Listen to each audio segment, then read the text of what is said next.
So what is the legal definition of the word attorney?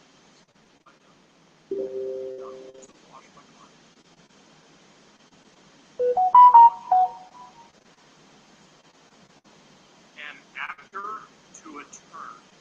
Overturn. The definition of the word actor is someone who gets up on stage and lies convincingly enough to make you believe in the character in the plot.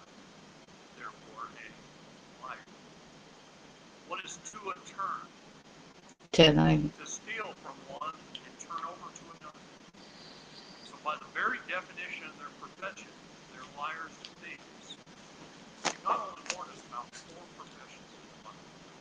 Profession. They're liars. Thieves. Doctors. You not only warn us about 3 professions. Why do you warn us about organized religion? Profession.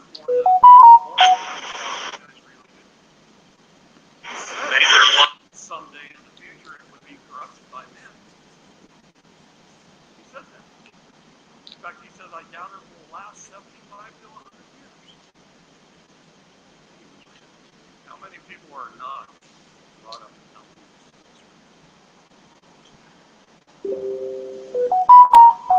Don't they like just as a hacker? How many people are not brought up? In fact, my mother was born in a one-room log cabin. See? I'll play the audio because they're just hacking this again. My dad.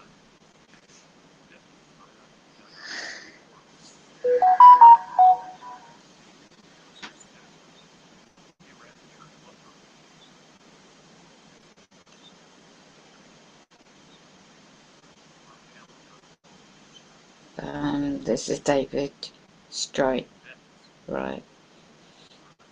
I'll play the audio. It's halfway through.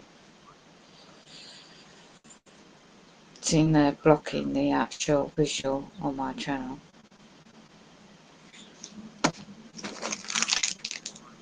Let me just pause this. Because you can't see it anyway. You can hear my audio, but you can't see it. Yeah. Right. So, just see if I'm going to screen share this. So, this is reference to 1933, how they created the birth certificate trust bond. The cursor number, DUSIP, and reference they've insured all the people.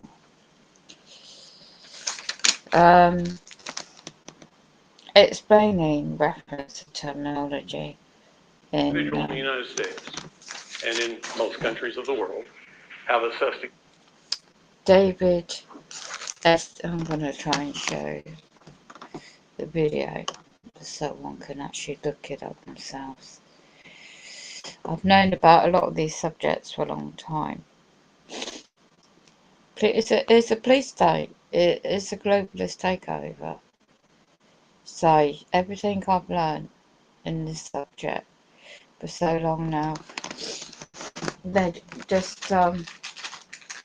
it's all about words, meanings, definitions, how to autograph, how to do postmaster stamp duty in your documents, which I've already done. I've done all this, but I'm still targeted. It is demonic world. The end game is Luciferian. So this gentleman has been going around for quite a while, and there's people in England, but even the ones in England, in 2018 they got to him. David, his name is. SBO, and there is so much gaslighting going on. It's unreal. I'm being radiated in my eyes, my body today. So it doesn't matter if I have the Wi-Fi on or not, I'm just really being hammered. Their insurance is taken out on when you get birth canal. I mean, Simplest, straightforward videos. Look at the straw man. But there's nothing really about that terminology. It's very important to get the right wording and spellings. I'm not expert in sentence grammar. I wish I knew a lot about mathematical minded side of things, but I'm not that way. And the fact is, oh, I'm being hammered today. Drained. Seriously drained. So, these public servants are the agents, and we're the beneficiaries and trusts of the trust. Divine trust that was set up the original Vatican, and the history of all this goes back even further. So the assumption, but I haven't even managed to do much because I'm so physically exhausted. This is a 5G technology beaming into my home, and then I'm being radiated on top. So I know all this information. I've put it all into fruition. And this gentleman I watched a while ago, and I just happened to find the feed, and I was watching it as I haven't been able to move all day. It's 5 o'clock UK time. I'm absolutely had all my ligaments damaged. My right side again. But I'll keep going best I can. And 22 years of trauma. Well, more than that, but public servants. And basically, when you work these things out in everyday commerce and business, in trust and equity, you'll find out that the post box is a venue of trade and business. So these public servants, the ones that have gone to private education establishments, know this. They've studied Latin or commerce or business. In the state education system, no matter where you are in the world, it might not be taught this information.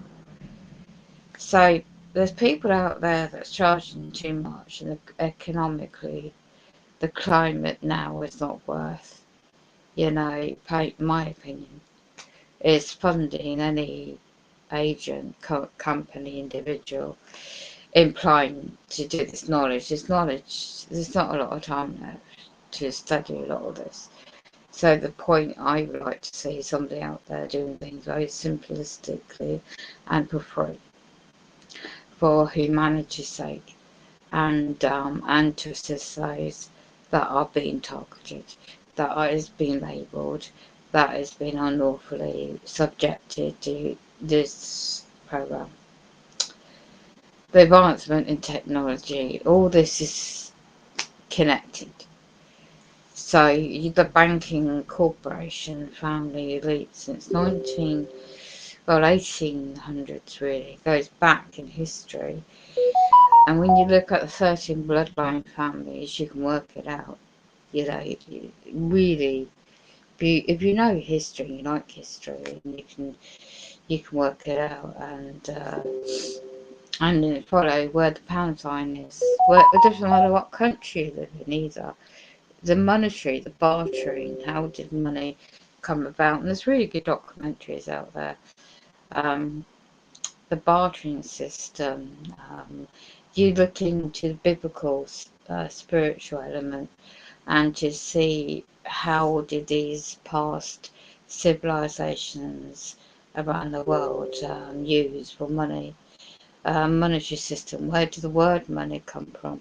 And it's like when you go down these rabbit holes, you come out and you learn and you put things into fruition. Well, it's all just promising to pay. So if I go into this corporation of a bank with X amount of notes I've saved, and require that they provide in coinage, in silver coinage, the value of this X amount of paper notes, because on the paper notes, whether it's they've This is why everything's going digitalisation. So if you go in and say you want the value of this paper document, you know, £10 worth of coins, they have the duty to do that. How do they make money? The banking system is because the depositors, like, I won't have so much in there, just enough to cover for direct debits, but then again, it's like double dipping. These corporations are making extra income by the payee in monetary terms, because the depositor, the bankers are loaning, like for mortgages. I'm not an expert in this, by the way, I'm just giving an example, from the depositors' deposits into a bank, make interest on it. So unless it's a full disclosure, I'm sure now it's e-commerce, so electrical signatures, and I've just found a document about this. So I'm too tired to read it all. And how to sign, well, it's not signage, it's autograph, it's a difference. To autograph under duress, when learning what B.C means in front of normal autograph, how one uses, everything is all, they won't need all this system. This is why the reset digitalization is here, because it's all about control. And it's interesting really to see the history of the monetary system, banking system. I can only quote the Treasury. I mean, how are they able to pay out for things that's going on in the world right now? I can only quote what bits and pieces I know. And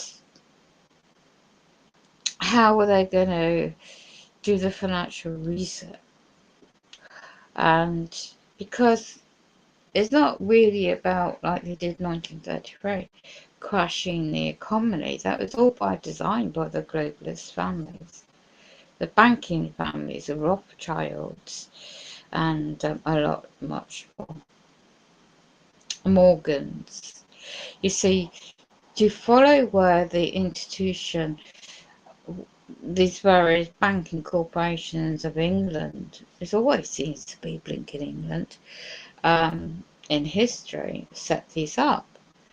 And how far back does the Masonic, I'm not knocking any ordinary member, I've met some really nice people in my life, who have been Freemasons, they've done me no harm. But unfortunately, the darker side of it is when they get to the highest level degree. And they are serving the Luciferian darkness on this earth. And I was raised in that occult, and I didn't know it was linked until I got older. So, point I'm coming to, well, they keep hacking everything. Point is how all of this monetary system is just part of what the world is going through. The trade deals, the business of commerce in the world, that's all it's about. Because corporations, United States is a corporation, UK Corporation of England is a company. You just couldn't even make up half the things. And so many wonderful people over the years have been educating and getting things out for free. I woke up years ago, the late John Harris, but I would never use those documents anymore, because although United Kingdom is meant to have a constitution, it's all to do really is trade and commerce in equity and trust. And I had 2 channels taken down. It wasn't for anything I haven't done lawfully. It's just because I was educating facts, and where people could go and research themselves information. So, of course, when you go look up about technology on top and how far back, what was technology, the stonemasons originally, the pyramids, I mean, the psychological mindset, the spiritual essence of the soul, it becomes enlightened with knowledge when you come to a certain stage in life, when you're ready. It doesn't happen unless you are. And just happens out. Just that pathway in life that happens. So with the birth certificate now, and I'm going to play the audio as I'm just going to try and rest. Is explains there's a public side, there's a public, sorry, correction, private and public side. There's a neighbour of mine who has been very narcissistic, making sure his connections in various areas are blocking all of my repairs, which I have a lawful right to, for 5 years. And I know what's all behind it, and who he is, and his connections before I moved here, and what he's really about. But it's not my place to use any, I don't libel and slander nobody, but they do it to me. And it doesn't matter. You can do your rebuttals, as I've already done, point to point. And I found a notary company, but their charges for per document is quite extortion in my viewpoint. I know they need to make income, but they need to reduce their costs. But when you're targeted in the subject in this program, you're not going to get these services at all. If you're lucky, if you are in England. But these people that mean well, who are targeted and are based in England, they have no idea about this knowledge. I really found it frustrating that I do. I'm not an expert, but I do know some things. And I'm being placed in targeted program, being experimented on without consent, and then have all the practical issues on top. So, as I respond in honour, always in honour, and always best I can in time scales, and they're making me really tired today. So I have no physical strength to do a document that I need to type up. And a period to do it. But these agents, when I had the attempt in my life, I had no clue. I had no clue, like loads of people, about certain subjects what I know for a while. And I had no clue about technology, smart technology, about advancement technology, biotech, DNA, what they're messing about with DNA for. And the brain, how they've been using human brain. I'm not going to go off subject here, but I thought, well, it's all linked, it's all connected. The dots connect, and so of course, all those centuries ago, really using knowledge, keeping certain knowledge hidden from the populace is so cruel and evil. To keep certain populace as slaves, debt slaves, especially in the times we're living in. And there's no need for anyone to be homeless. People go through so much because there's a gentleman, I think they're Scottish, been trying to help the homeless and doing what they can. Everyone's doing what little bits they can. But when they do, they're suddenly on the radar.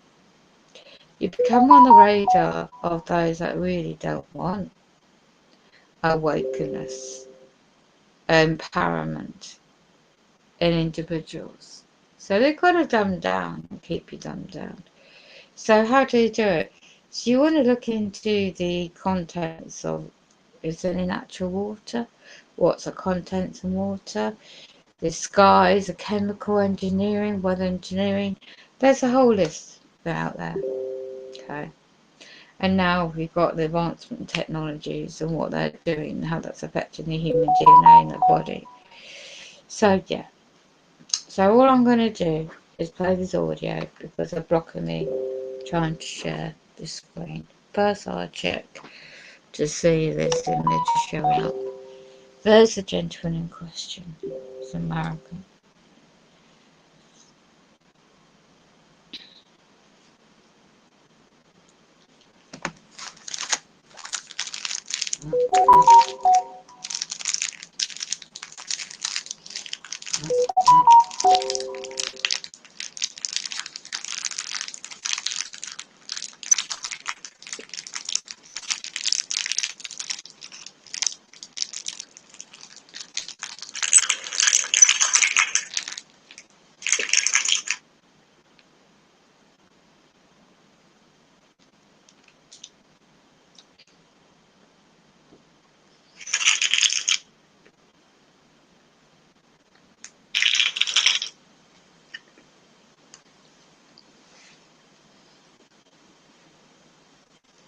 I'm just waiting.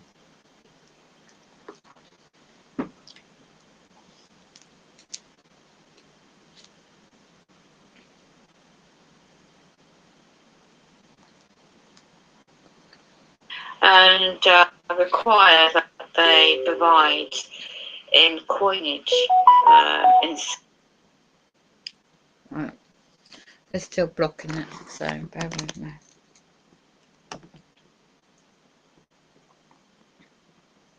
They provide in coinage. See if it shows up. Right. They're still blocking.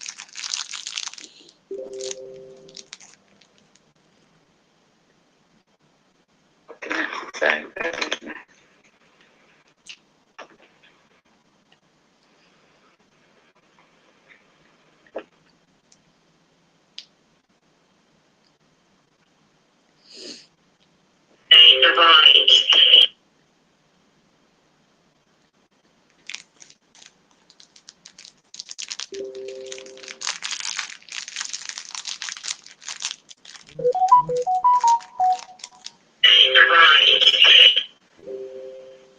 Okay.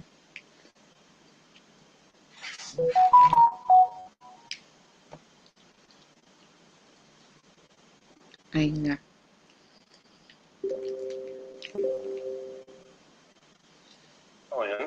Little CQVs, set QV trusts, one for each of us, right? In this country. So, Every individual in the United States and in most countries of the world have access to QV trust. And we have this CQV. And here's what happens, and this is incredibly important. Right. You all know basic accounting? What is that? A balance. In the very beginning of the Bible. A balance. Check debit Under trust of mankind. and credit. We're the trustees. You guys have been thinking you're a debtor. They keep telling us that, right? He placed We're in debt. us We're a debtor. to manage We owe money on for credit the cards. We benefit owe of money our on beneficiaries. houses. We owe money on everything. What happens at birth, though,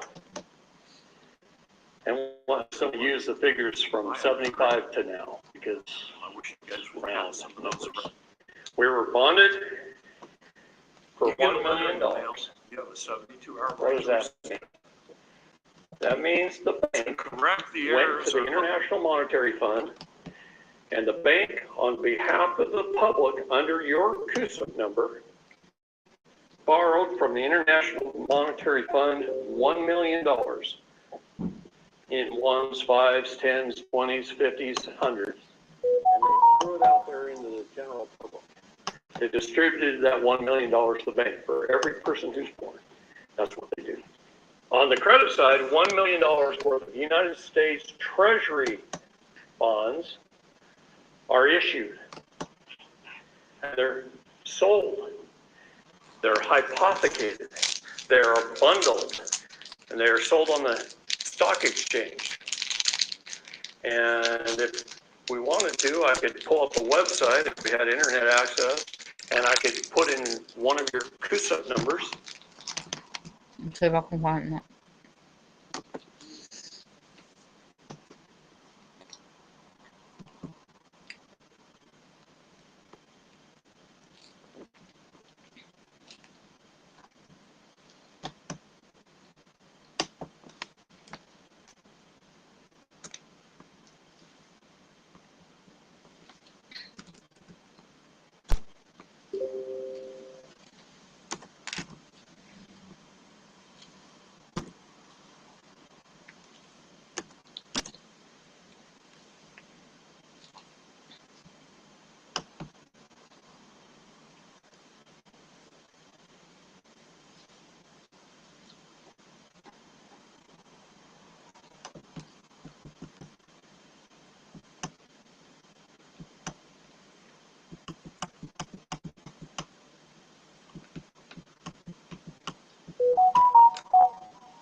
Wow, wow, wow, look at that.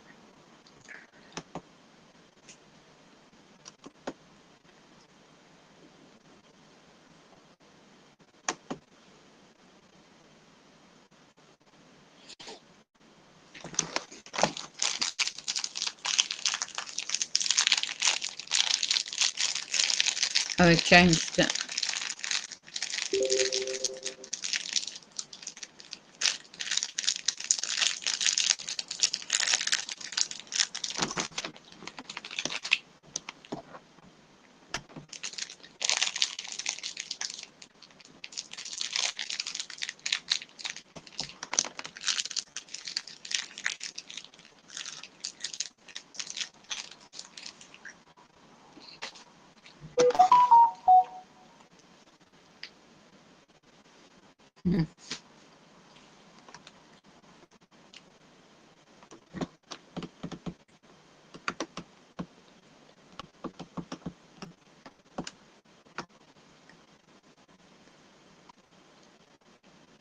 Oh, wow.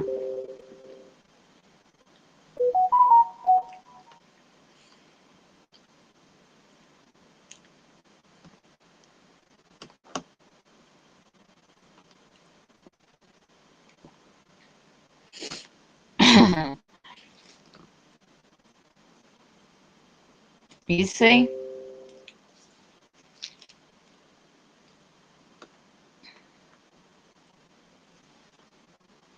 And let's see about, shall we?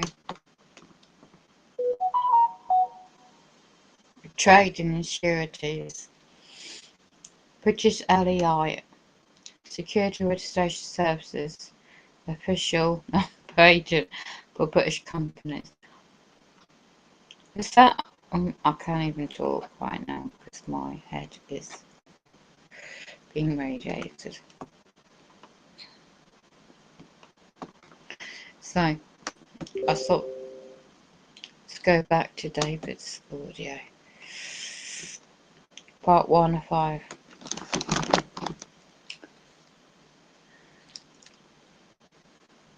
CUSUP numbers, and I could show you the companies that are buying and selling you today. You have more than one CUSUP number, by the way.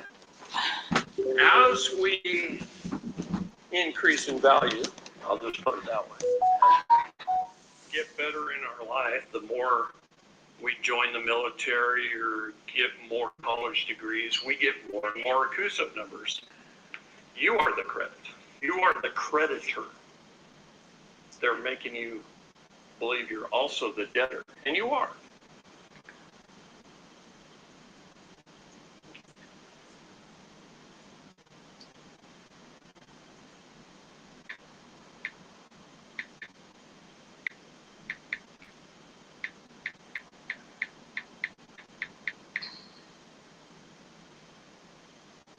You believe you're also the debtor, and you are.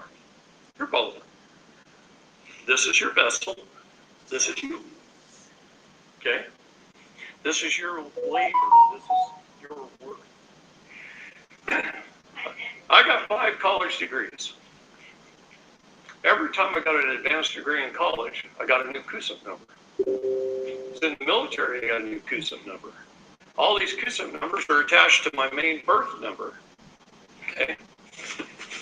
This is a bad spot. Anyway, let's stop here. It's a balance sheet, right? It's balanced. It's got $1 million on one side, $1 million on the other. This gets invested. It keeps growing and growing and growing. Let's just say it grows to $100 million. And by the way, that figure's low. I'm giving them the benefit of the doubt. I've seen individuals worth $35 billion or more that didn't know they had a dime. Okay, it keeps growing and growing and growing. Our first 18 years of life, we're not spending any. So nothing is going over here, our first 18 years. That's growing and growing and growing for 18 years, and it's being hypothecated and traded. They've done a good job of managing it. They really have.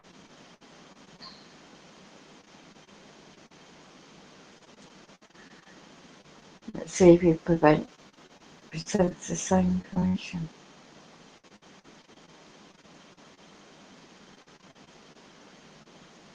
So this particular data tonight's put together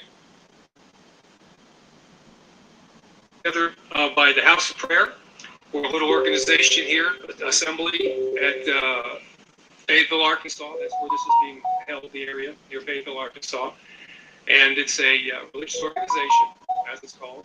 And we put this together here and invited David Straight because we have heard that David Straight has some fantastic information to bless people in the areas of life as they interact with so-called government and potentially government and non-government, as you will hear tonight when he gives his presentation. And we're going to examine the things that he has to share with us and the things that we can apply to our lives to alter our life and take the boot off our neck and to find a freedom from oppression. That's what we're looking for in this hour. We've understood that he offers some information for people that are under the heavy hand of Child Protective Services and child trafficking information. At this particular time, I'm understanding that David is serving on 2 executive task forces right now, presidential task forces, one having to do with child trafficking, the other having to do with corruption in government. And having been a Navy SEAL, an intelligence officer, and a deputy sheriff. Yeah, by the way, silence your phones. That's a good idea. It's a good morning. Good morning there. Having served as a deputy sheriff and a part owner in a, what was it, David? Help me out here. Was it a mortgage company or a title company, you said? Starting to run 13 businesses. We're going to go ahead and give him the ear because he's got the experience to bring the message today. I'm going to tell you the outline of today. There's a bathroom up here off to your off into the breezeway. There's also another 2 bathrooms downstairs. We're going to take a break in about an hour and a half for those of you that may need a potty break. And we're going to go literally our message at 6 to 9. I'm happy to have David present what he needs to present and answer any questions. We've got coffee and refreshments afterwards downstairs, so you can stay for the presentation. Right now, we're going to just dive right into let David take it away with our presentation. Could you please give a warm welcome to David Straight?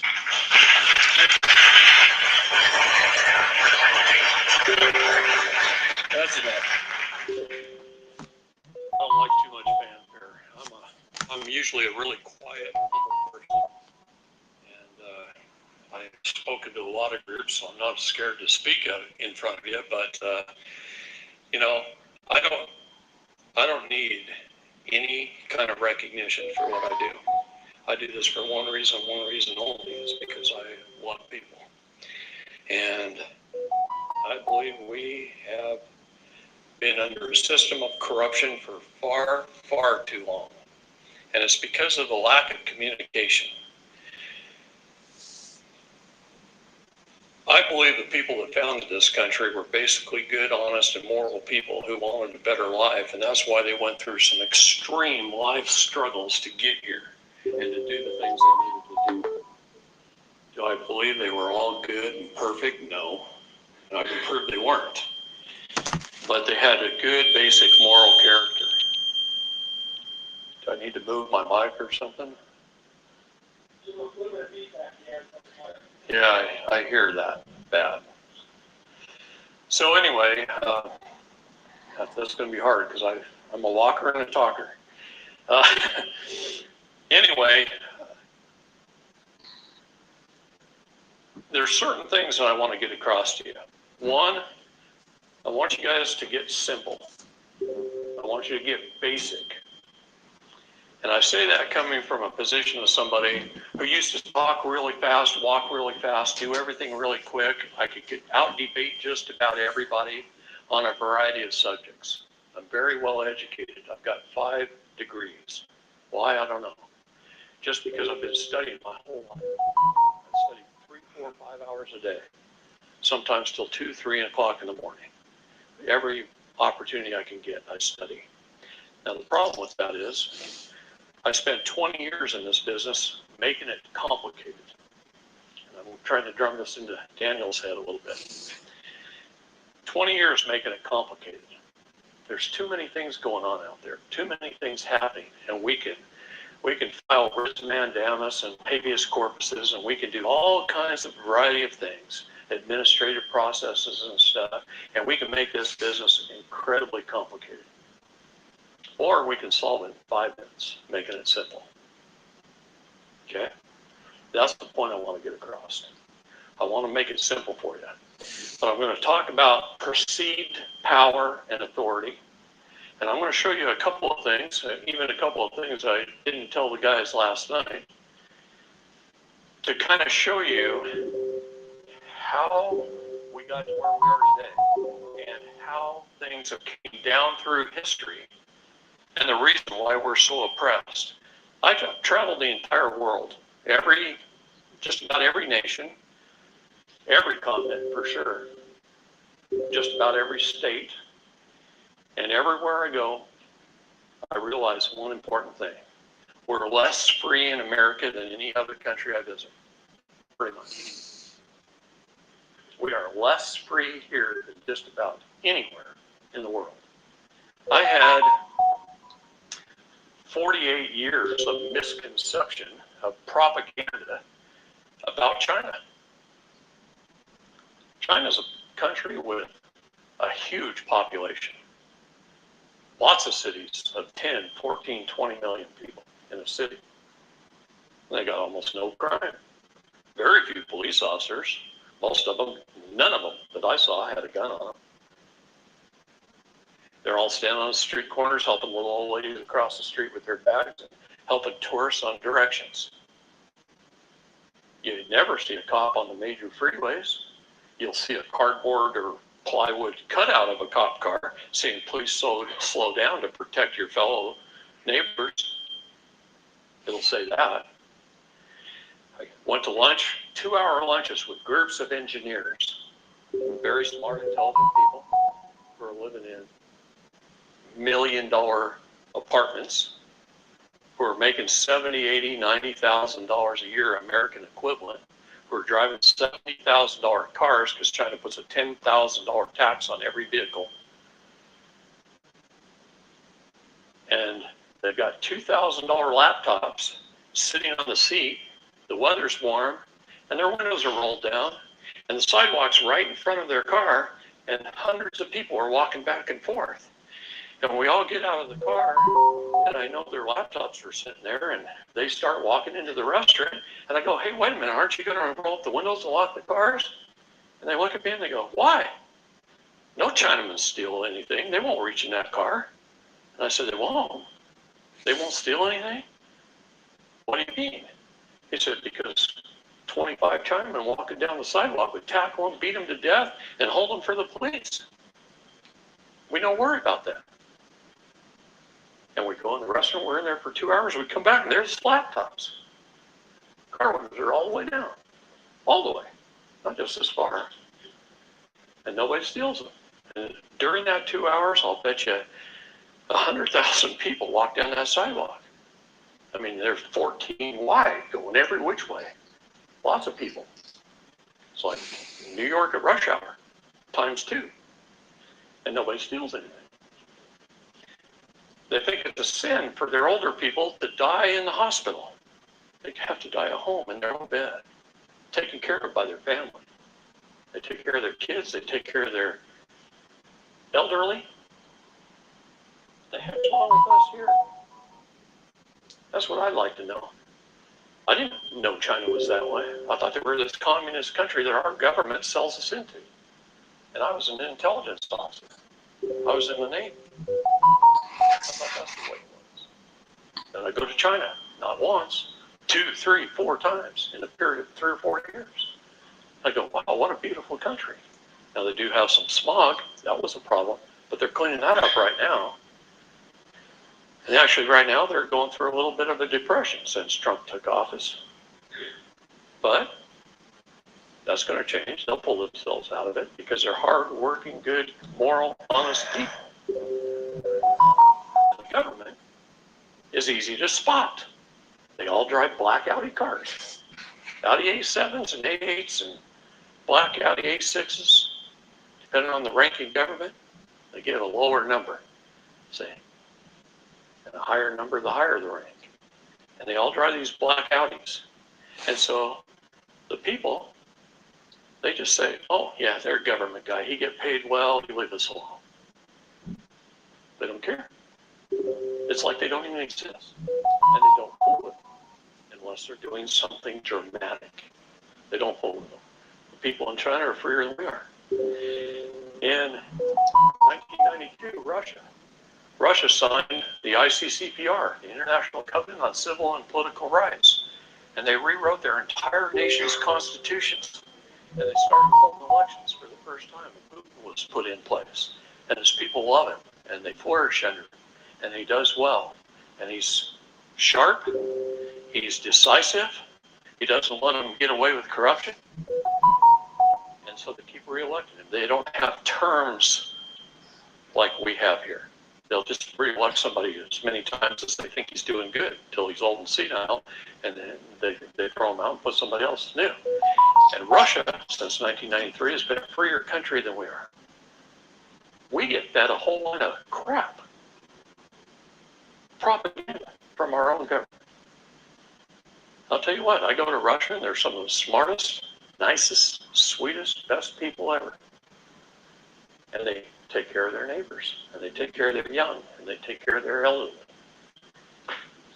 The misconceptions we have.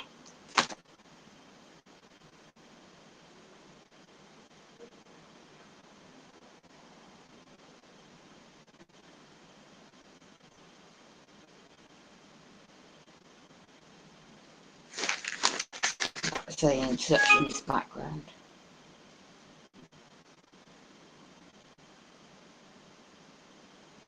America are unbelievable.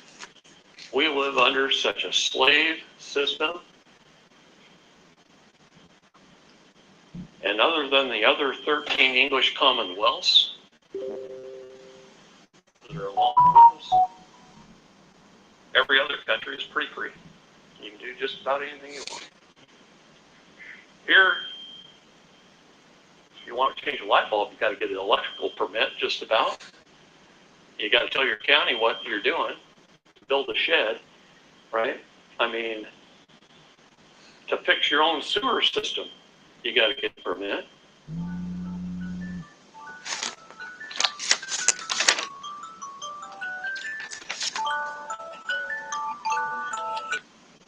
You got to get a license for something.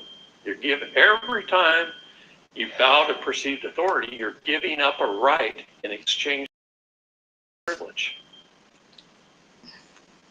What does the word privilege mean? We all were taught what? That's something good. No, it's not. It's not something good. To have a privilege is terrible. It's a sin. It's to take upon sin is what privilege is.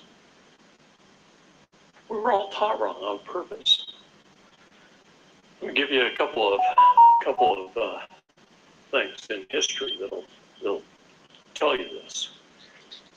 In 1951, our federal government created this wonderful older school teacher lady named Jane Spalding. And they paraded her around the country to all 50 states to sell to state governments on the auspice of standardized education and government funding to the schools and government funding to the states. My throat gets really dry because I got poisoned back in March, okay? So anyway, I apologize for that, but I'm going to be doing that a lot. So anyway, we paraded around for 2 years, and if you could close your eyes and picture the most perfect school teacher in your mind, that was Jane Spalding. She literally was next to perfect.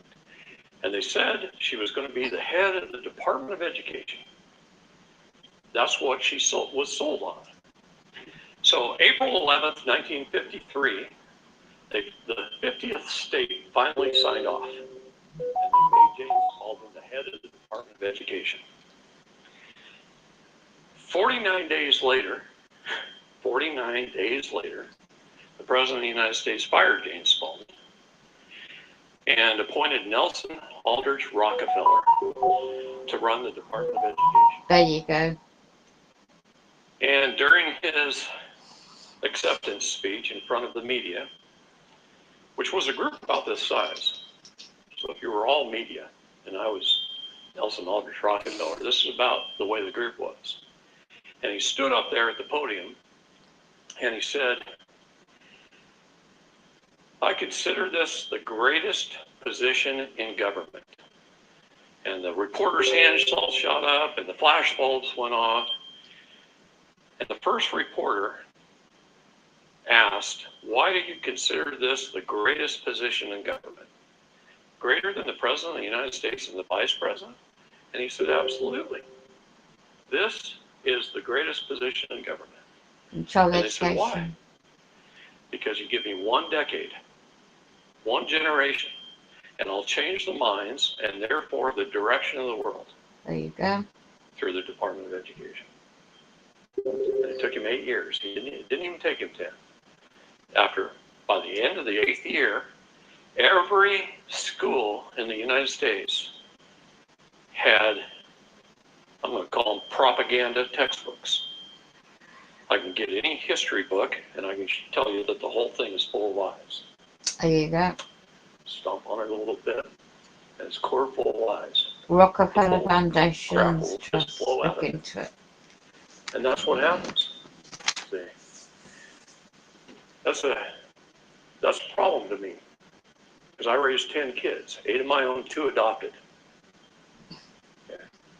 And my kids all grew up to be very sharp, independent, well-educated kids who are taking care of their own family, and I've got 15 grandkids. And I didn't raise them very much in the public school system. The majority of their first 13 years they were taught.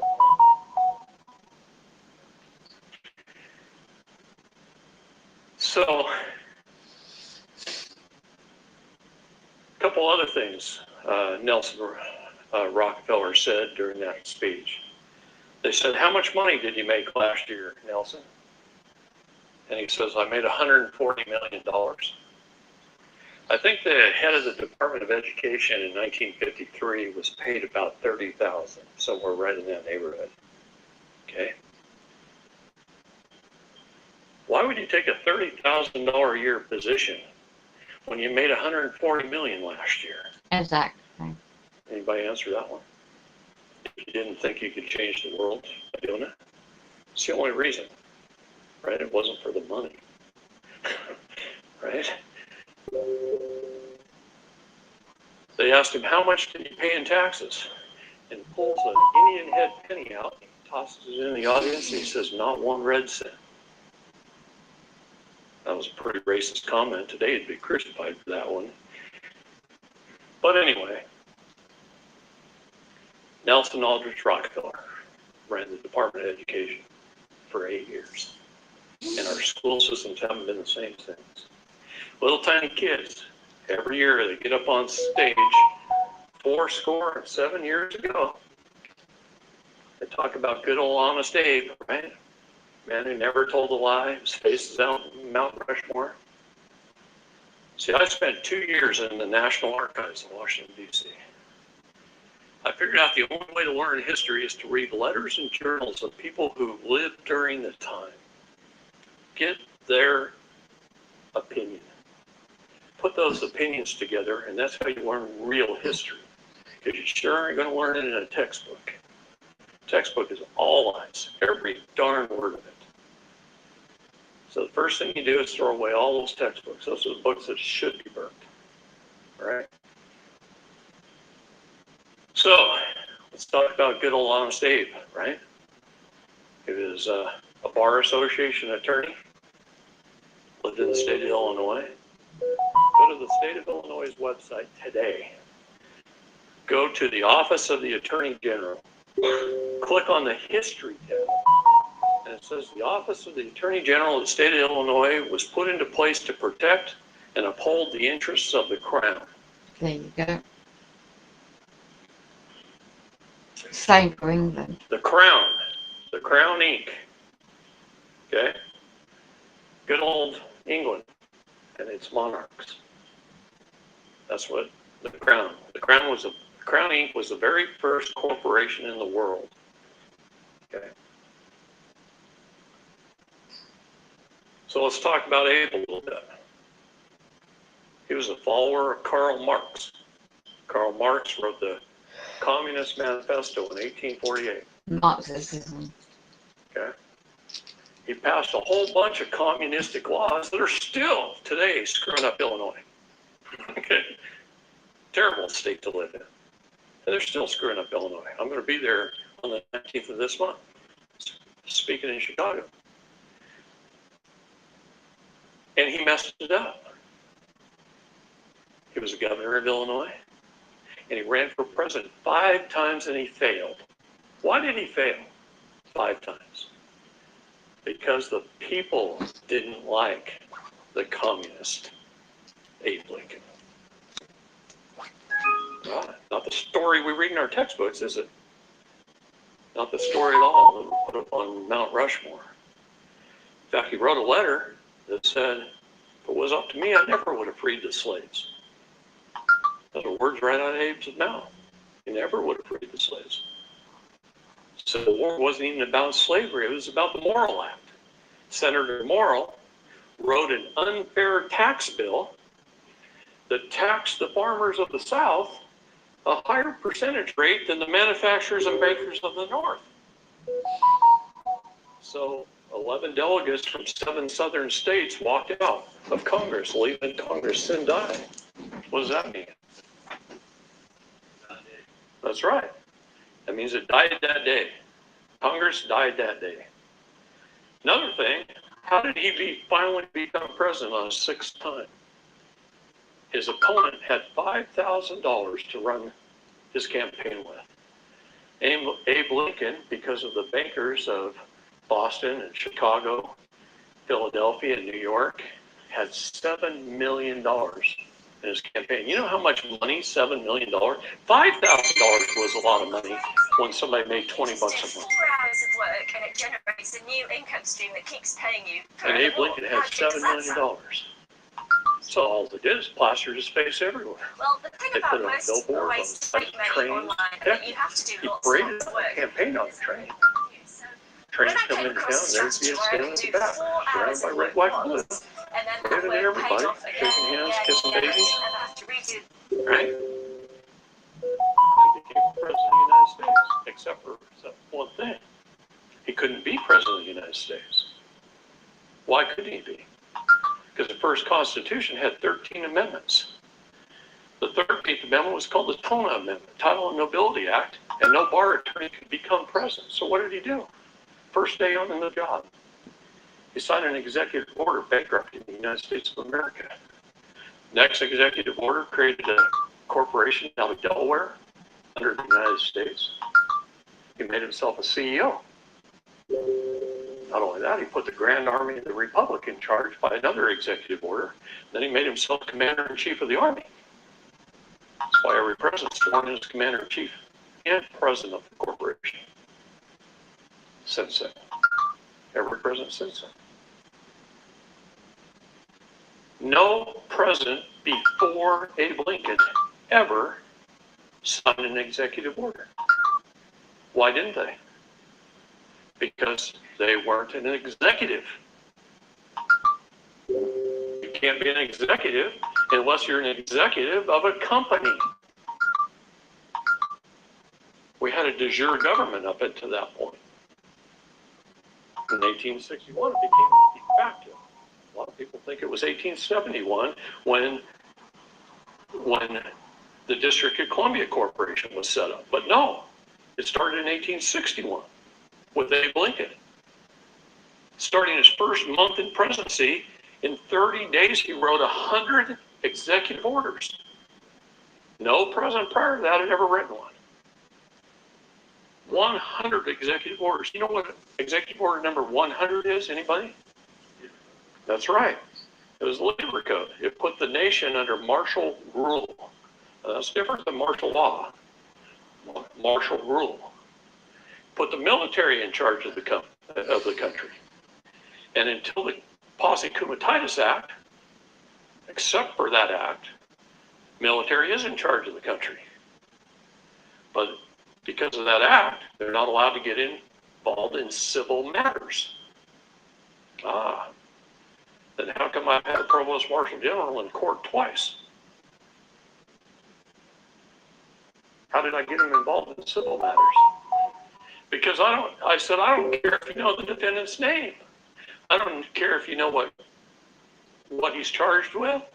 I don't care if you know his attorney or any of his actions at all. I don't want you involved in a civil matter. I said, I want you there because you're in charge of this judge. He's under your purview. And he's committing capital felony treason. Show up and watch. Okay? Show up and watch.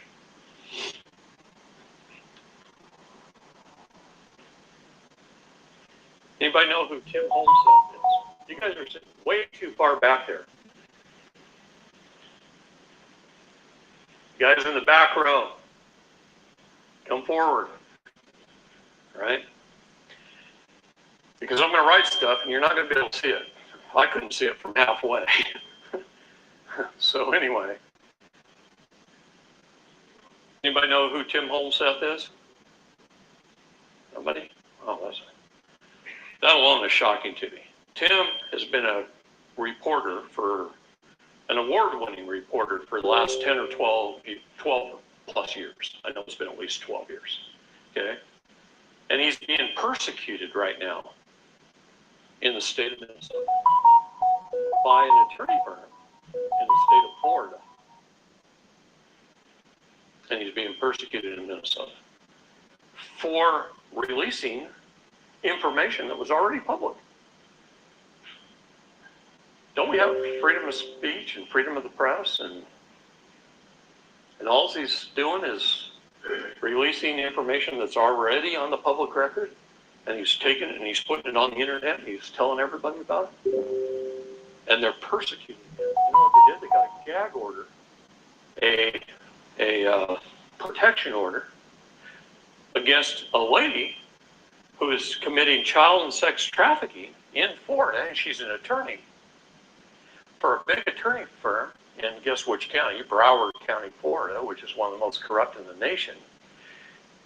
And she is taking him to court every month. She's suing him for something to keep him tied up, spending his resources, spending his time, so he can't do any reporting because he called her out on something that was already on a court record down there. So it's not like he went to Florida and did investigative journalism and found out something that nobody else had. It's not proprietary information. It's public record. And he's just taking what's already on record and putting it out there. Right? It's not illegal in any way, shape, or form. So she sued him in the state of Florida. And his life was threatened if he showed up in court. He'd never set foot in the state of Florida in his life. He's never been there. And his life was threatened. So he didn't go. And so they've got a protection order against him. He says, no problem. I'm not going to go down there and bother you. Didn't think anything of it. So she's enforcing a Florida protection order in Minnesota, where he lives. Every time he puts something out on the internet. And they keep hauling him into jail. And I didn't learn about Tim until his second trial was coming up, after his first one. And the first one, he went there and he was railroaded and found guilty and put in jail for 45 days. And I went up there and I got him out of jail on the 41st day, whoop-de-doo. I saved him 4 days of his life, right? But then we walked out the door on the 41st day, and the sheriff walked over and arrested him, hauled him back in the door. We didn't get 25 feet, and they arrested him. So I flew back home and started helping Tim with a little bit of paperwork over the phone. And his next trial date came up about 30 days later. And I leave Bend, Oregon, and I go, you know what? Kirk Pendergrass. Anybody know Kirk Pendergrass? Let's move on. All right. Start watching Kirk's Law Corner. The bankers. Under the Crown Ink. Versus we the people. This is the war we're fighting. Every one of us are fighting this war today. And it's one of the most costly and bloodiest wars in the history of mankind. You couldn't do this much damage with A-1 tanks and howitzers as they're doing to us today. They're stealing our children, they're stealing our property, and they're stealing our lives. Many, many millions of people in our prison systems. And every organization like Harvard University, Cornell, Yale, have all done studies on our prison systems. These are them doing studies. And they've determined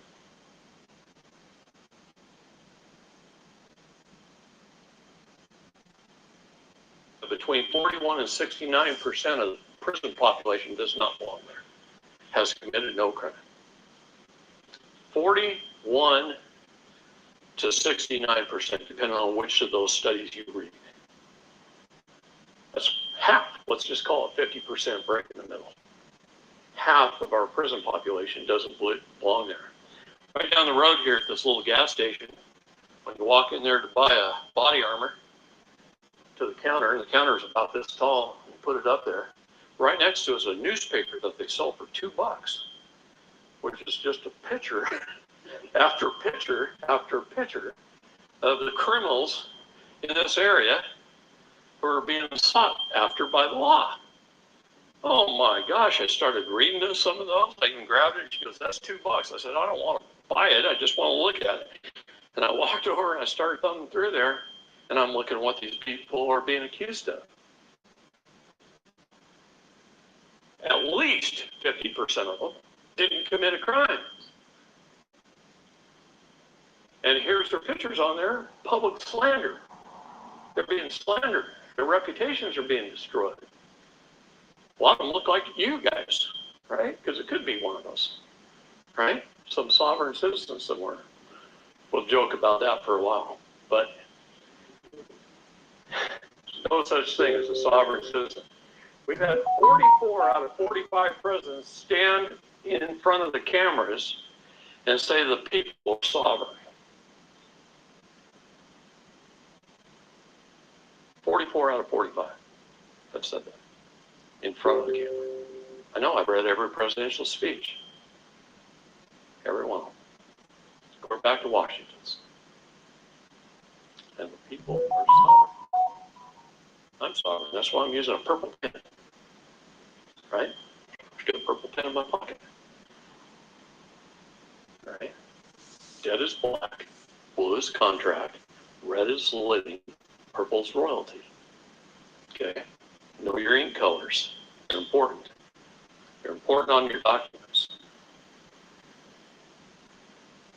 Another thing I want to mention briefly So inside that circle, you could stick the name of any organization or agency in our government, our perceived government. And right down the middle of that, you could build the Great Wall of China. And on one side, you're going to have order followers. And on the other side, you're going to have the best of the best of the brightest there are in their given field. People that have saved the world saved you, every one of you, over and over and over again. I don't care if this is a CIA. Don't say anything bad about them, because you're sitting here because of them. Otherwise, you'd be dead and buried. You're sitting here because of them. There are people in every one of those agencies who have saved this country single-handedly by themselves. And I can tell you story after story after story. I've told some of you already, some of them. Don't talk bad about an agency. It has nothing to do with agency. It has to do with you. Government operates through the consent of the governed. If I was going to rattle off about key points in about 20 Supreme Court cases, it goes something like this. Since governments have chosen to incorporate themselves, they must follow the same rules as any other corporation.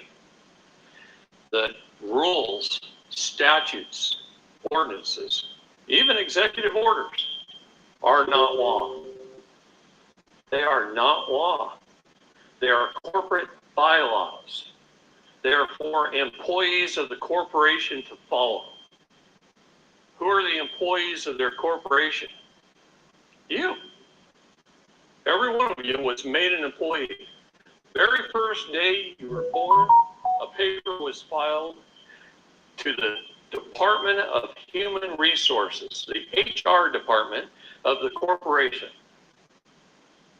Just like when you go to work as an employee for any other company, you went to the HR department right after you were hired, before you could even start work. And you filled out all your forms and you did all your stuff with HR and you signed up for your health plan that probably didn't take effect for 90 days or whatever, right? All those things that you do. And the same thing happened to you the day you were born. I'm an ambassador, voice of youth, and over 50 sovereign nations have me do their work.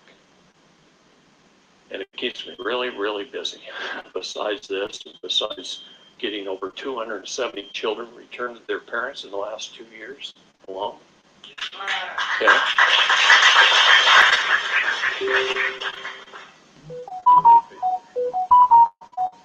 But what I'm trying to say is this. Throw me off a little bit.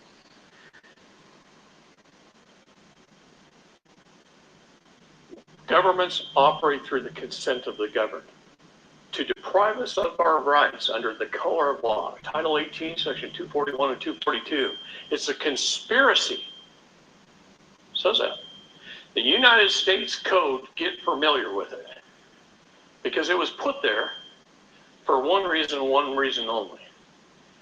It's so we, the people, can hold these people plus these people, government, accountable.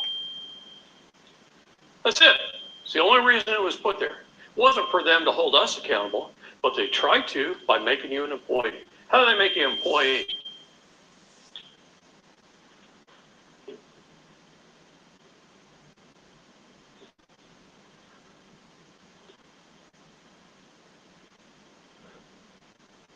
Why did I write it like that?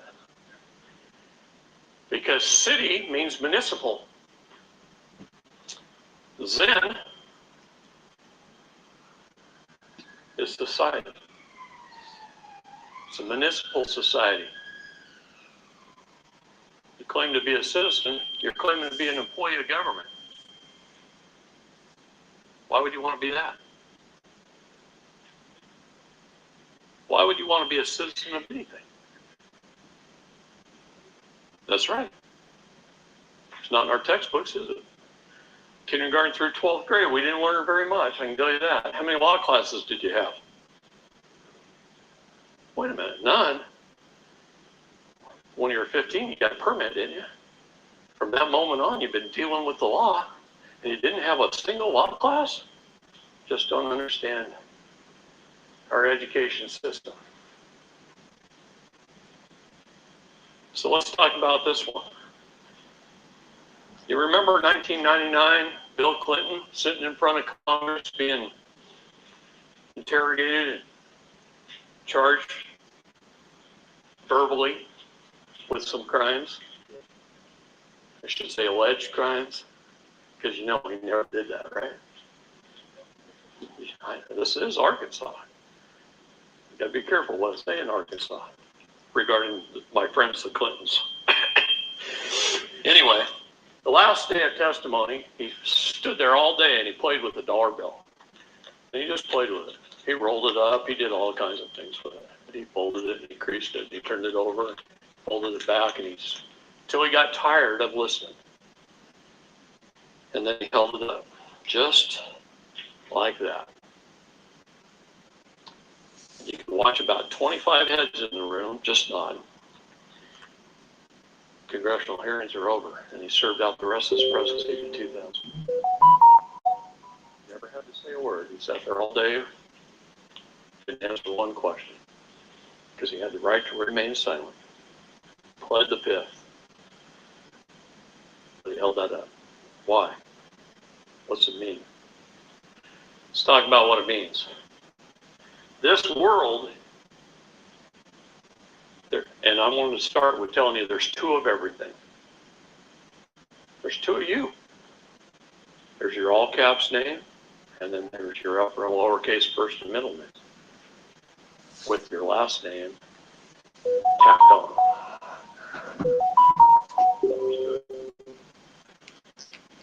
Citizen, person,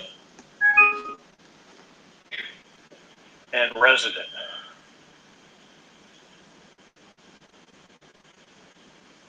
If you're any of those three or all of those three, you need CPR.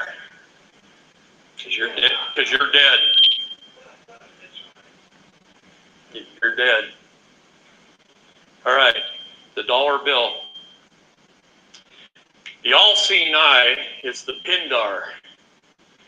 Pindar.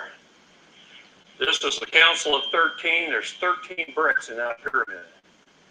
The bottom half of the pyramid has 300 bricks. That's the Council of 300. If you draw an imaginary line at that first layer of bricks, and you draw vertical lines down, you can write the name of every organization on Earth on any of those lines. I've got that. You could write the Masons, the Illuminati, the government of Fayetteville, and the government of whatever county this is in, and whatever state we're in, and you could write every government, every organization, every church that's a 501c3, any major churches, Catholic Church, Mormon Church, Baptist Church, Protestant Church, doesn't matter. You can write every organization on it. Even Christ was against organized religions. We need to meet as neighbors. We can hold church where in two or more gathered together, there am I also. I am a Christian. I'm a firm believer in the Bible. I'm a firm believer that there will attain salvation someday if we live righteously, and that we can repent for our sins. But I'm telling you right now, even Christ knew man would corrupt any organization. There you go.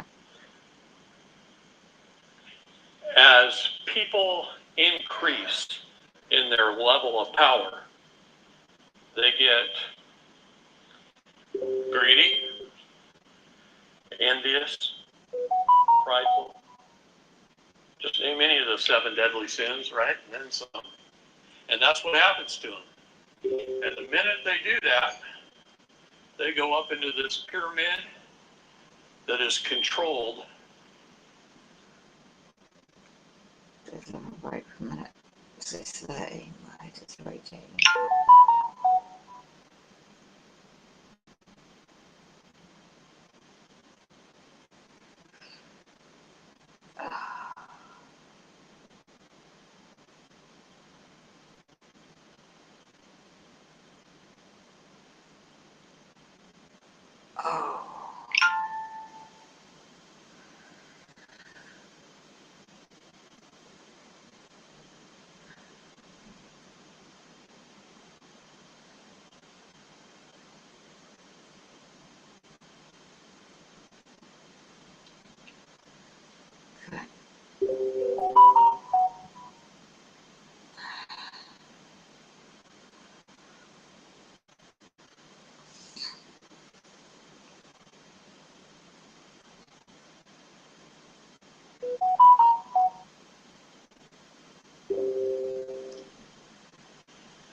And that's what's wrong with every organization on earth. Now, I'm not saying every single one of them are, but I'm saying there's a heck of a good chance. See, everything in life is about good versus evil. 1/3 of the hosts of heaven were what? Okay? Good versus evil. Citizen, person, or resident. It's three things that we never want to be. In fact, in the book of Job, and 5 other authors in the Bible have distinguished clearly between a man and a person. Job 32:21. What's it say? It says, be the man and not the person. 22, it says, don't put the flattering titles upon a man of a person. We never want to be persons. We're not persons. We're people. Why did our founding fathers say, we the people? We the people created government. The people laid down the law. And right now they're sure stepping outside of their scope and authority that we the people laid down. So why? Why are we the people? Every one of our documents that we file in court should say, I am a man, a living soul, a son of God. I am one of we the people who created government. There's a maximum law that says that which one creates, one controls. You want to control our perceived authority? Then you better be a we the people, which means not a citizen, a person, or resident. So you need to repudiate your citizenship. In the United States Code, in Title 8, Section 1101, it says, this is the definitions of statuses in the United States. Everything in the law is about status, standing, and jurisdiction. Status, standing, and jurisdiction.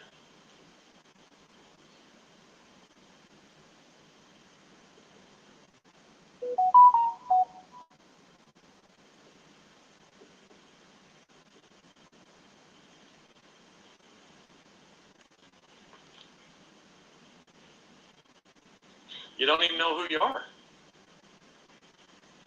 None of us. In kindergarten through 12th grade, which I'm assuming most people have, were you ever taught that there's a whole bunch of different statuses?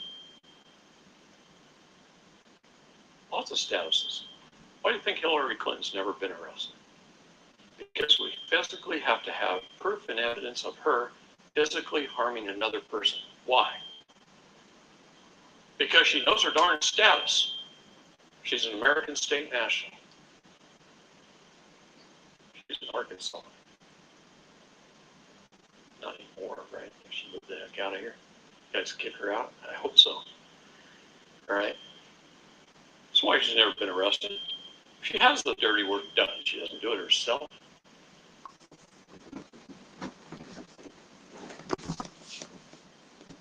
It's not as good as the other one.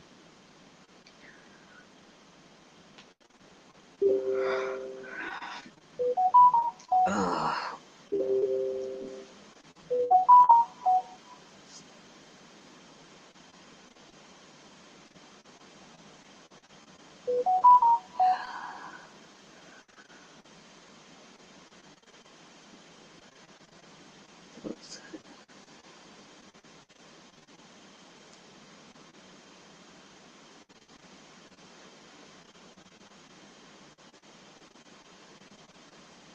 Lovecraft wasn't the direct inspiration for They Live, though. Instead, Carpenter drew from another short story, Ray Nelson's 8 O'Clock in the Morning, published in 1963 and turned into a comic book in 1986. It features a character named Nada, who awakens to the fact that the world is secretly being run by snake-like aliens who control humanity's thoughts and actions. While many of the story's elements would later make it to the screen, Carpenter wisely added a few tweaks.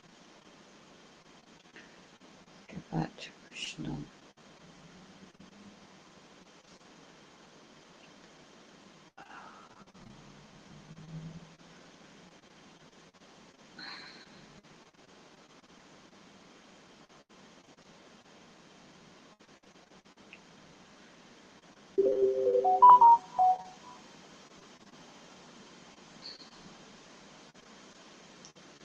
us, indoctrinate us, and keep us slaves, I would have said, hell yeah, let's vote for this. Oh, they're all so slow. So would everyone else in America. That we could have utopia on Earth a lot sooner. Trust. It's where people like Eddie get in trouble. He goes and takes it 90 to 100 million out. You know. Only half of the money accused of the account is yours. So in the hospital, they're going to make you feel. Oh my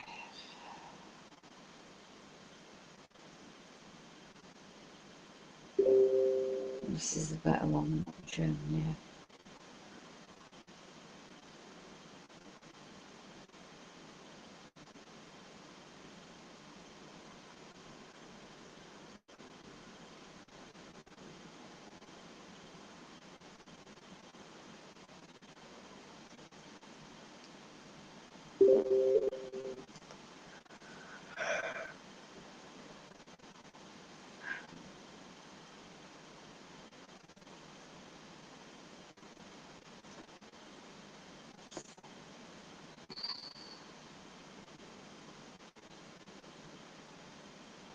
No, that's not me, Your Honor.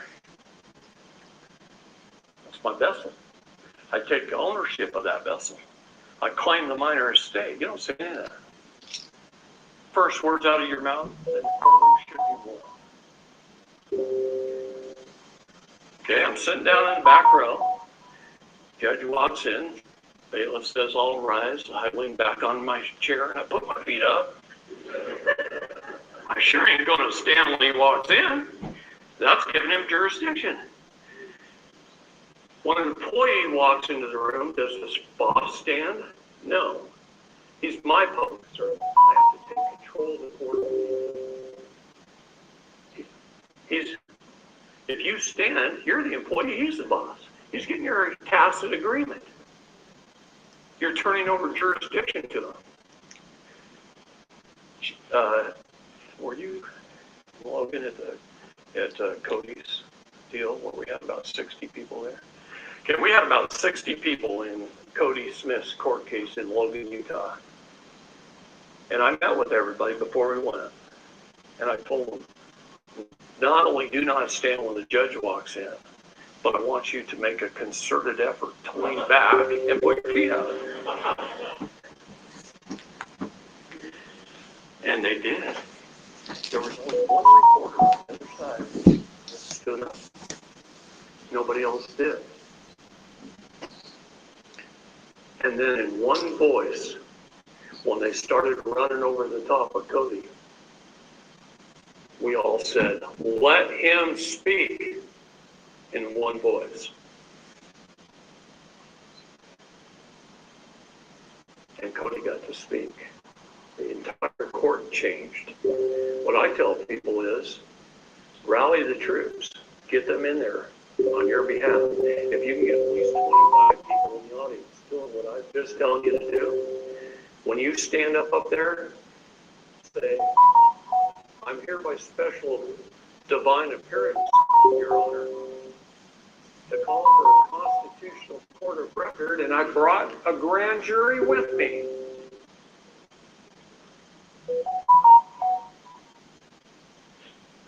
What is the definition of peers? No, here's one that's really got screwed up by our bar association. When you call for a jury trial or a trial by jury, what's the difference? Do you guys know? Always call for a trial by jury. Why call for a trial by jury? Yeah, but the trial by jury, the jury decides your fate. A jury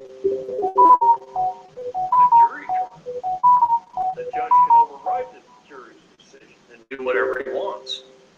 And they will try and force you into a jury trial. They will. Now, here's a definition twist on the word peers. The definition of the word peers is someone from your own neighborhood. who knows your character and your situation in life, for only then can you truly judge a man. What do they get? They question the jury because they don't want anybody that even knows you. They want people from other counties, other areas of the state. They want to rig the trial to railroad you. To railroad is to lead somebody down a narrow path or rail to predetermine the outlook or conclusion, and that's the path. Is that making any sense yet? Oh, the fraud in which we perceive, right? It's ridiculous. And when you stand up from that back row when they call your name, and the very first words out of your mouth when you stand up and you take your first step is, I'm here by special divine appearance, Judge, to settle this matter, to call for a constitutional court of record, to ask for a summary judgment upon the truth and facts placed upon this record by my documents, and I stand firmly upon my rights. Can I get that summary judgment, Your Honor? This thing is over with. They have to do a summary judgment. The rule of three. Rule of three applies in all things. Celestial, terrestrial, and telestial, right? The rule of three. You have to ask them 3 times. And if they have an important question, they're supposed to ask you 3 times. And if not, you can say, what did you say again? How does a judge derive their authority? Since you brought it up.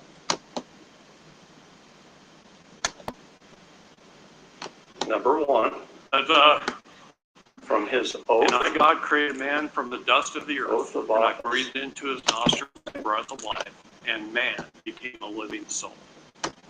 Are we men or are we living souls?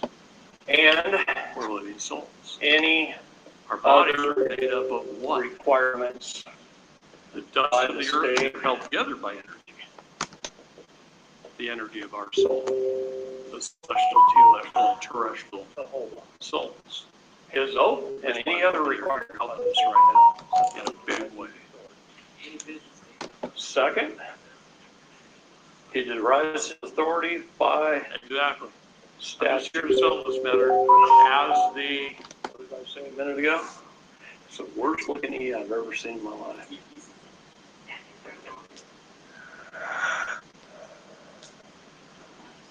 The rules, codes, statutes, and ordinances are not law. executor to the Third, he derives his authority through parents. Yeah. What I'm doing is bringing my first 3 their questions. The veil. very first They're document not I allowed to submit, even talk to me. we have to go to As a court, man. is a notice, They're not even allowed to talk to me. I'm going to break their veil. a notice of appearance. I'm going to say, hey, I received this seance in the mail. We're calling the dead entity in the What did I court. say? Genesis 1. And I'm willing to appear to settle this matter, but I'm going to do it by special divine appearance This is law. I'm going to show you how to take as a dominion living soul. this weekend. See, When what you does take Genesis dominion over 2:7 all say? 3 jurisdictions, you are free.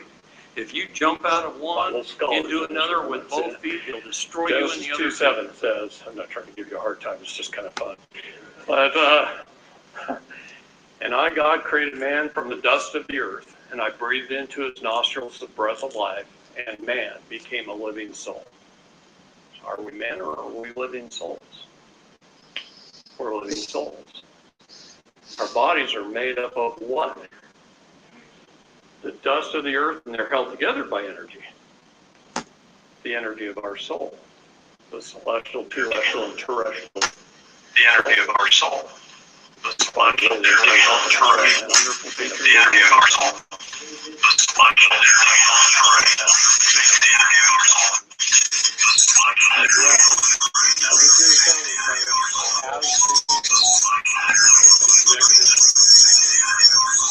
celestial,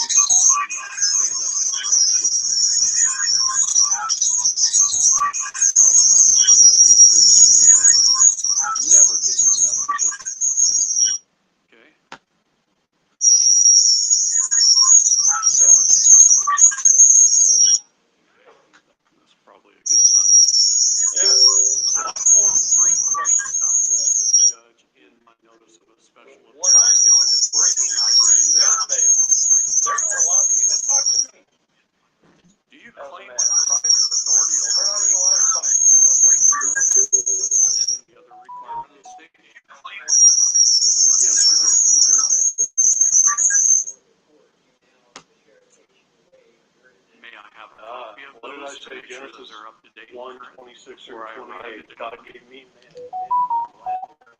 Because if he doesn't have his I'm gonna show you how to take dominion. the way he's supposed to, and they seldom do. And when you take dominion Case over all dismissed. 3 jurisdictions, you are free. If Judge, you jump out of one, Do you claim to into derive another your with authority both over feet, me they'll based destroy upon you in the other. statute? Yes or no? I'm All setting these him up. wonderful patriot groups out there, I love them. I'm pinning him in a corner. But They're trying to jump answer, yes, of course I do. Great. into one. And where's my paycheck stubs? And they go to jail Where's my over company and card? over Where's my again. I watched them 401k? do it for 35 Claiming I'm years, an- and I I'm an watched the employee people of the behind me state, not stand up for Of them the when they county, get of the city? Where's my paycheck there. And I'll stub? I think you show owe me a bunch. How much do you free, so make? Never get into How much that these state position. employees get paid for driving a car around? Paid for by the state. That's probably a good time. Oh, So yeah, I the formed IRS. 3 questions out of this to the judge in my notice of a To special figure out why you appearance. keep sending them in. I say, Judge, They just can't figure that out, but you just Well, keep you're doing right. it, and they keep. do you claim to derive your authority over me based upon your oath of office and any other requirement of the state? Yes or no?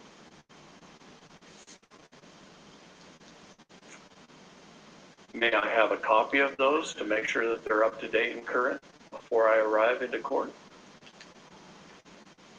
Because if he doesn't have his current oath on file the way he's supposed to, and they seldom do, case dismissed. Judge, do you claim to derive your authority over me based upon statute? Yes or no? I'm setting him up. I'm pinning him in a corner. Because he's going to answer yes. Of course I do. Great. Then where's my paycheck stubs? Where's my company car? Where's my 401k? You're claiming I'm an employee of the state, of the county, of the city?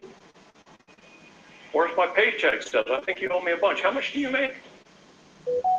How much do these state employees get paid for driving a car around? Paid for by the state. I'm not at war.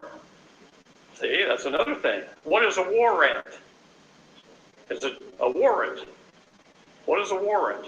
It's a warrant. It's a declaration of war. They're declaring war upon you. I'm at peace. In my house, I fly the civil flag of peace.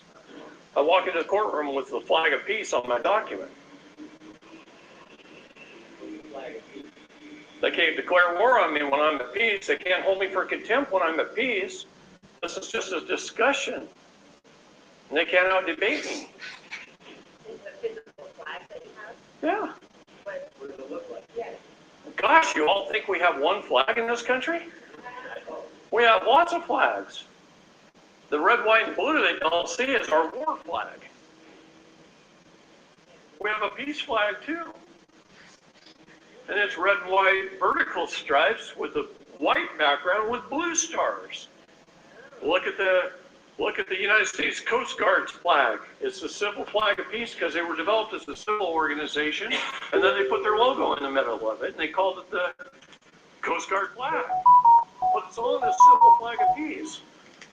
For 3 years in this country was at peace, and we flew the civil flag over all of our commerce buildings in our capitals. 3 years. A long time ago, brother. Ever since. Especially since rotten Lincoln. Stinking Lincoln. Communist. Follower of Karl Marx. Failed 5 times to run as president because nobody wanted him. Wasn't until the big bankers of Boston, New York, Chicago, and Philadelphia got behind him and put $7 million in his campaign that he finally won. And then he couldn't be president of the United States of America, so he bankrupted and formed a Delaware corporation. And he made him put the Grand Army of the Republic in charge of the United States, and then he made himself commander-in-chief. And that's why every president since has been sworn in as commander-in-chief as well as the president of the corporation. President Trump is the first man that restored the republic by executive order. In fact, June 22nd of 2019, in the Rose Garden, he gave me that hat. One more reason why they're against. And he told me, I restored the republic, and now it's up to you. And if you look at all his executive orders, I don't care whether you're a Trump fan or not, but if you're not, you will be by the end of this week.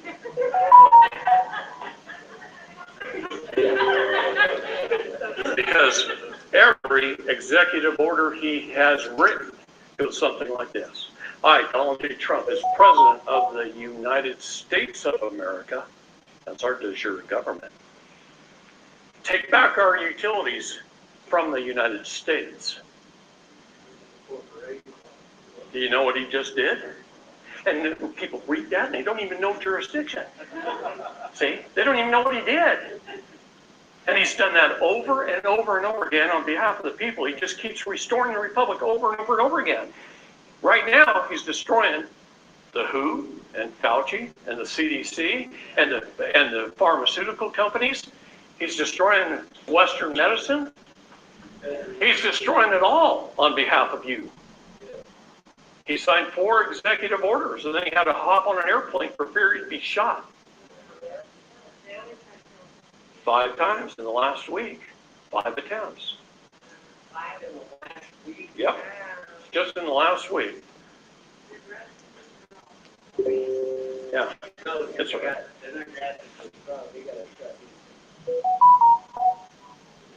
That's right. He knows it.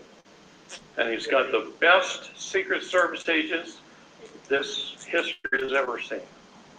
Those boys are tough.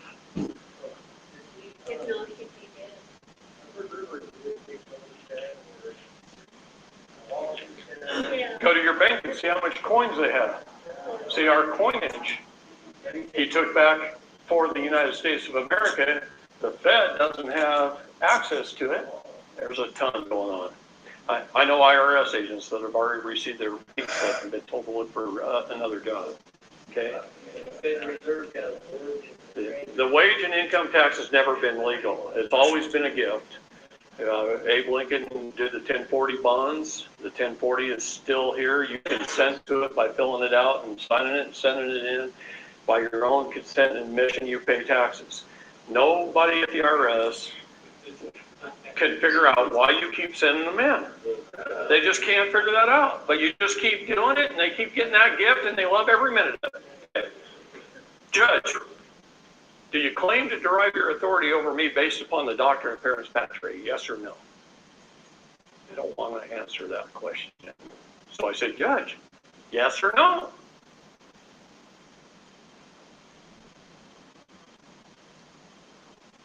Judge, I need an answer to that question. Yes or no? You don't want them to get away with shit. Okay? They're your public servants. Take control of the courtroom. Yeah, he absolutely does. He absolutely does. He lost all immunity. But, you know, the only state in the United States I've never been in is West Virginia. Do you know I helped remove the entire Supreme Court of West Virginia off the bench a couple of years ago? It's in all the papers. I've never even been in that state. But they were doing a lot of people harm.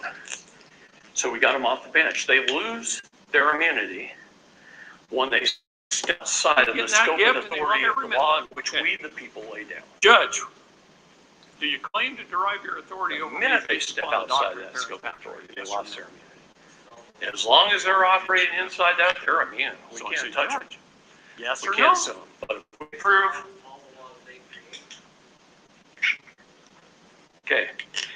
Judge, this is the most important question. You got to get them to answer. These 3 questions, you get them to answer. Judge, do you claim to derive your authority over me based upon your oath of office, your statute, parents patriae? You got to get them to answer it. Once you do, you can destroy the case with those 3 questions. She lost all immunity. Because if I'm not a citizen, person, or resident, you know, I'm the only state they have no authority over me in statute. I have limited diplomatic. You know, I helped remove the entire Supreme Court of West Virginia off the bench a couple of years ago. It's in the papers. I've never even been in that state. But they were doing a lot of people harm. So we got them off the bench. They lose their immunity when they step outside of the scope of the authority of the law in which we, the people, lay down. The minute they step outside of that scope of authority, they lost their immunity. As long as they're operating inside that, they're immune. We can't touch them. We can't sue them. But if we can prove, okay, this is the most important question. You got to get them to answer. These 3 questions, you get them to answer. Judge, do you claim to derive your authority over me based upon your oath of office, statute, parens patriae? You got to get them to answer it. Once you do, you can destroy the case with those 3 questions. Because if I'm not a citizen, person, or resident, they have no authority over me in statute. I have limited diplomatic immunity.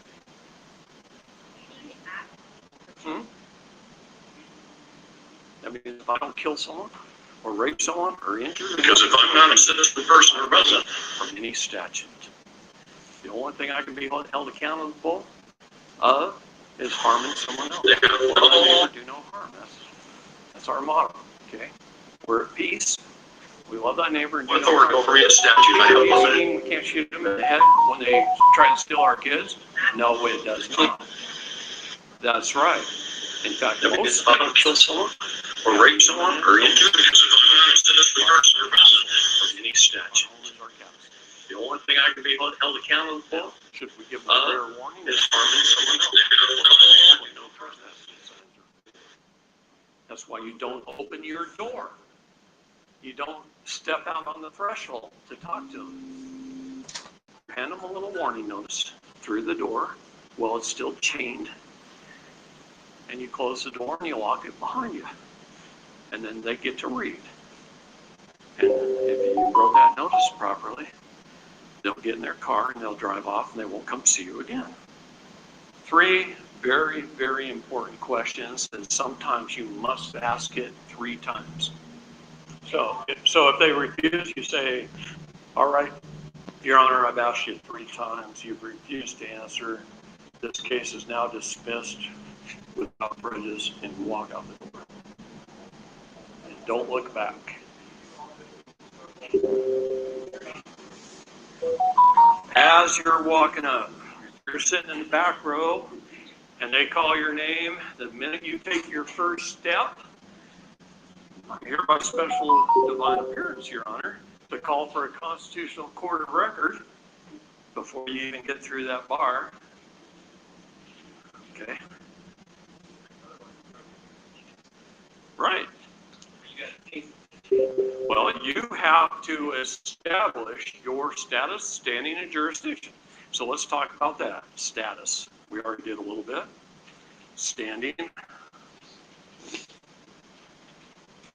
Jurisdiction. I'm going to write it way over here. Why do I do that? First of all, the Bar Association misuses the word jurisdiction on purpose to confuse the public. It's probably the most misused word in... You may be asking yourself, what is that large round thing to the right of the sun? Well, that's our second. Why do I say that? Because I've already told you what 3 jurisdictions are. Land, air, and water. It's trust law, equity law, contract law. That's our 3 jurisdictions. What does the word juris mean? It means right, law. What does the word diction mean? You look words up in a dictionary, don't you? The words you use determines the right law under which you stand. So if I say I'm a party, what law am I under? The jurisdiction of the water. I'm a party to a contract. If I say I'm a trustee, what jurisdiction am I under? The air. If I say I'm a owner who holds superior title, I'm in the jurisdiction of land. April the 22nd, I put on a class at the Department of Justice in Washington, D.C. in front of a whole group of young lawyers. William Barr actually set that up for me. Okay. And I put on a class similar to what I'm putting on now, but I didn't have as much time. So I had to cram it in really fast and in a very specific order. But I taught them 1 + 1 is 2. They didn't know that. They didn't know the basics of law. They're out there trying to do algebra, and they don't even know 1 + 1 is 2. So I asked them, what is the law? Where did it come from? Where's its origins? How did we arrive at this thing called law where a small group of men could put something down on paper and hold me, a man, accountable? And I stood there like this. You could have heard a pin drop. They couldn't come up with an answer. They said, oh, one kid piped up and says, oh, it's a bill on Capitol Hill. You know that little cartoon thing? He was repeating that. I just went. And then I told him about Genesis 1:26 through 28. And I told them the basics of law, and I taught them about jurisdiction. See, if they thought it was in the city's jurisdiction or the county's jurisdiction or the state's jurisdiction or the federal government's or this agency or that agency. They thought that was what jurisdiction means. No, that's venue. Who has the authority over it in that location is venue.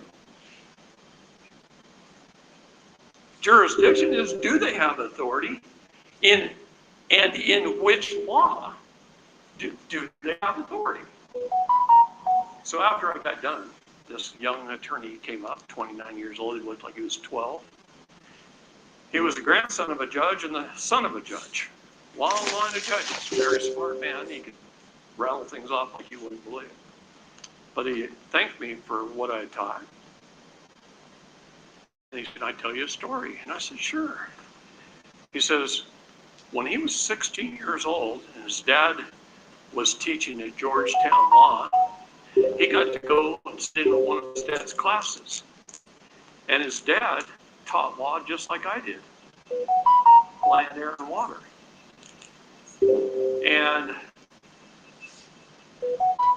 he says, but he said it a little bit differently than you did. And I said, well, how did he say it? Because I had several hours to talk about it. He says, he said it in a few minutes. And I said, well, then I want to know, because I've been doing this like 35 years, right? The first 20 years, I made it really complicated, and I could talk really fast, and I would just blow people's minds, and none of them would listen, and I'd have a group of 20 people, and then a year later, I'd go back, and I'd still have the same group of 20 people. I go, this isn't working. About the noisiest little go-kart I've ever heard. Anyway, I said, this isn't working. If I'm going to get the same people year after year, the same 20, this isn't going to work. How can I wake up America, right? And he said this. He says, when a man walks into a courtroom, the very first thing he sees when he walks in is a little sign up on the judge's desk that says, Your Honorable Bob Smith, or what the judge's name happens to be. The reason it says honor is because you can't have honor without trust. You can't have trust without honor. Which form of law is trust law? The jurisdiction, the highest form of law. It is superior law. There is nothing more important in the law than having a fiduciary responsibility for the benefit of another. Okay. So he said this, the very first job title hat the judge puts on when he walks in the room is Your Honor hat. The very first thing he's going to administer, the first juris he's going to administer, is the jurisdiction of the air. He wants to see if the man walked in with his express trust in hand. There's two types of trusts. Express and implied. This is written and this is unwritten. And if the man doesn't walk in with the express trust in hand, then the judge is going to imply a trust, where he's the executor. and you're the trustee who has somehow mismanaged the trust on behalf of the beneficiary, who's the prosecution, or whoever's bringing the case. And therefore you owe the prosecution something for your mismanagement. What is a misdemeanor, by the way? What is demeanor? It's your attitude. It's a miss. You got a bad attitude, go sit in the corner. You got a misdemeanor. You got the wrong attitude. That's what a contempt charge is. It's a misdemeanor. Right? Words are important. We just don't understand them. Never taught English in school. That's why attorneys have a whole separate word for it. They call it legalese. Legalese is the separation of words in the English language into one of three jurisdictions. So, if I'm a driver or an operator of a motor vehicle upon the highways, I have to have a driver's license. But if I'm traveling in private on the roadways in my private automobile, all I need is my passport.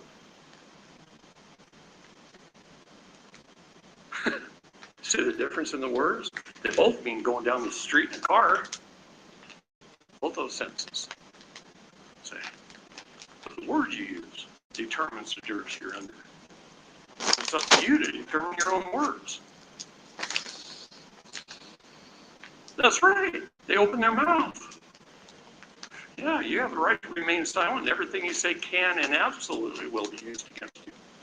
Okay?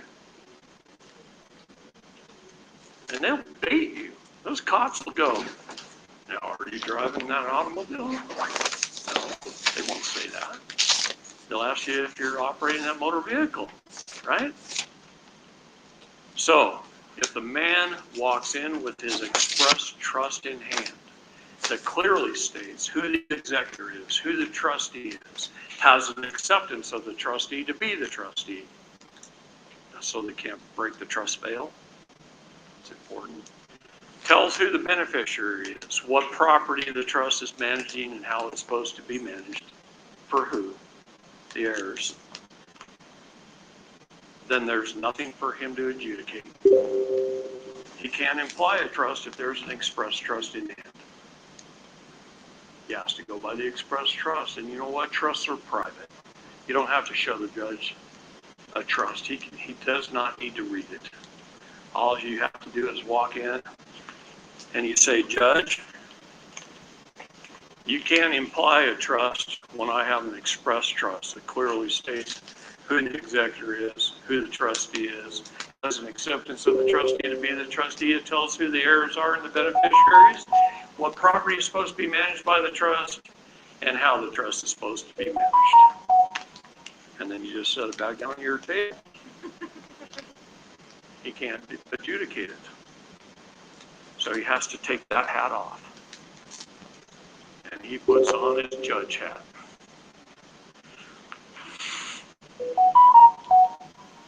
Now he's looking to see if there's a victim. If there's a victim, there's a crime that's going to trial.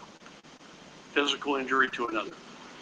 If there's not, it's civil. Turns his head around. And he's looking to see if the man walked in with his superior titles in hand. Wait a minute. If it's an automobile case, do you have your MSO or MCO you walk in with? If you don't, he's going to imply the state has a certificate, the state owns it, and he's going to regulate you, and you're guilty. You see? Now let's say it's a foreclosure. If you walk in like Ken Cromer did with his land patent after I taught him how to do it, and his grant deeds and his superior titles in hand, they can't imply an abstracted title. So Ken gets to move back in his house. Okay. What about your life? If you walk in having claimed your minor estate and taken ownership of your birth certificate in hand, and you now own the vessel, you're not just a signatory officer. See, what is a person? A person is an office of the vessel. That's your job title. You're an employee as a person. That's why every state statute starts off by saying all persons must do this, and all persons must do that, and all persons must do this. They don't say all men and women must do this. They can't regulate a man or a woman. They can't regulate somebody alive. They can only regulate a dead entity, a vessel, a person, a signatory officer. If I'm a man and I write my autobiography, which is the story of my life, and I go to the bookstore and sell it, and people line up to buy my book, do I put my signature on it or I sign my autograph? A man signs his autograph, and he does it on this side of the paper. A signatory goes on this side of the paper. A trustee signs in the middle. A signatory signs in blue with black ink. A man signs in red. A trustee, having fiduciary responsibility, signs in purple.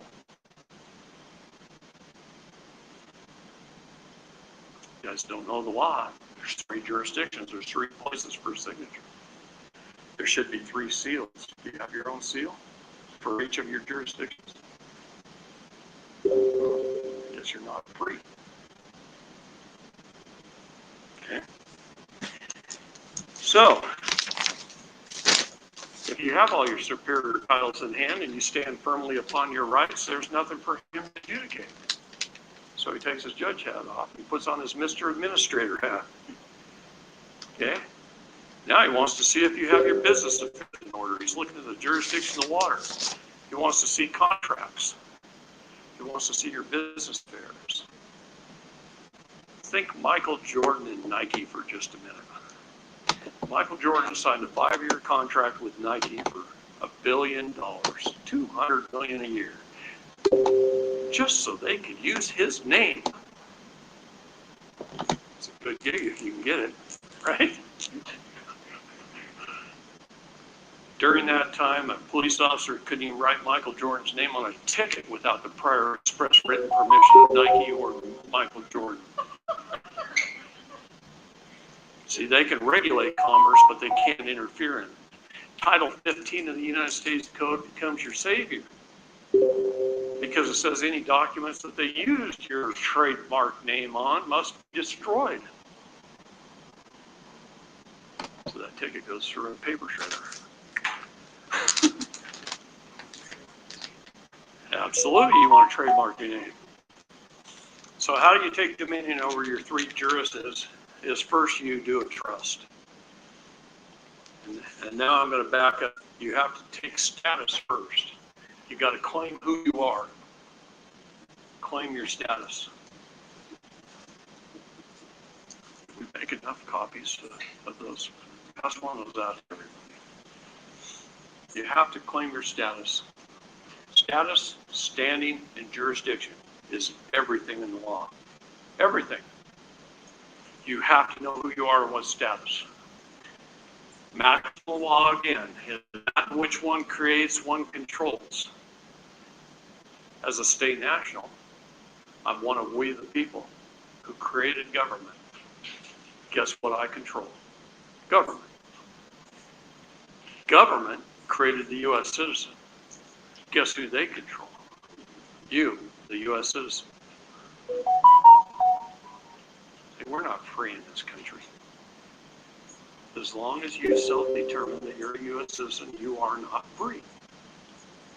Now, is there anything wrong with being a U.S. citizen? Yeah, there is. That was a trick question I was throwing out there. Yeah. So you need to do your trust to take dominion over the air. You need to have your superior titles.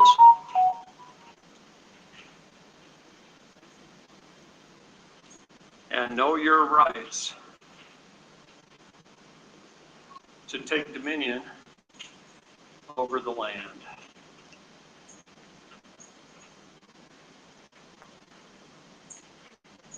Now, Michael Jordan and Nike, that's what I was on, that story. Let me ask you a question. CPS comes in people's houses every day and they steal kids. They kidnap kids as a private for-profit entity, not government. Half the people I talk to are not bad parents. Now, every once in a while, there's a drug dealer or somebody like that that needs their kids taken from them. Who should take them? A church or a family member. It's not up to government. Government shouldn't even be involved in family unit at all. Zero. None. They have no business being in your family. Okay? None. I get sometimes 70 to 100 phone calls a day from parents all over this country whose children have been taken. Every day, day in, day out. I was with her yesterday, and I got a phone call to listen to their story. Brought me to tears, didn't it? Not many people can handle those kind of stories.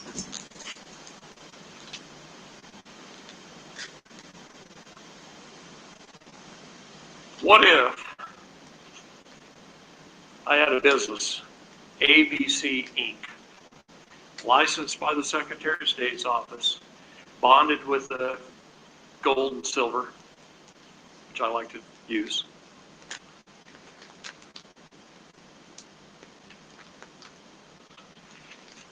One of the number one ways the government gets you is by being a pauper. I don't care how big a stack of this crap you have in your pocket. That's legal tender. It does not discharge a debt. It tenders it to a later date. When the probate of the balance sheet of the SQV trust gets probated, the debts get paid. This never pays off a debt. It tenders it to a later date.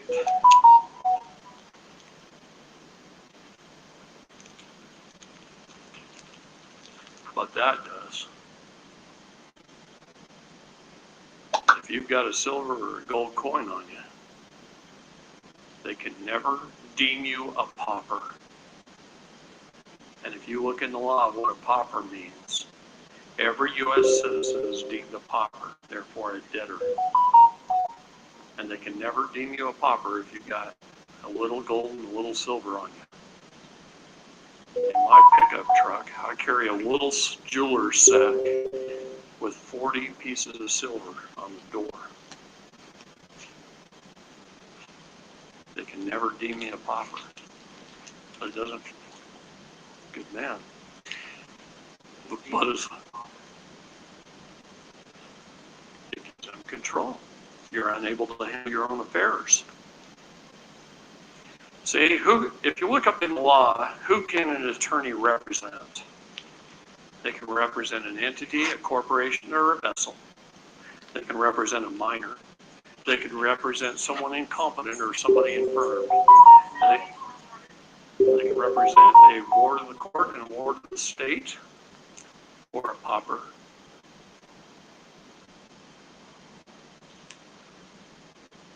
Did I leave some words out? See, they can't represent a man or a woman.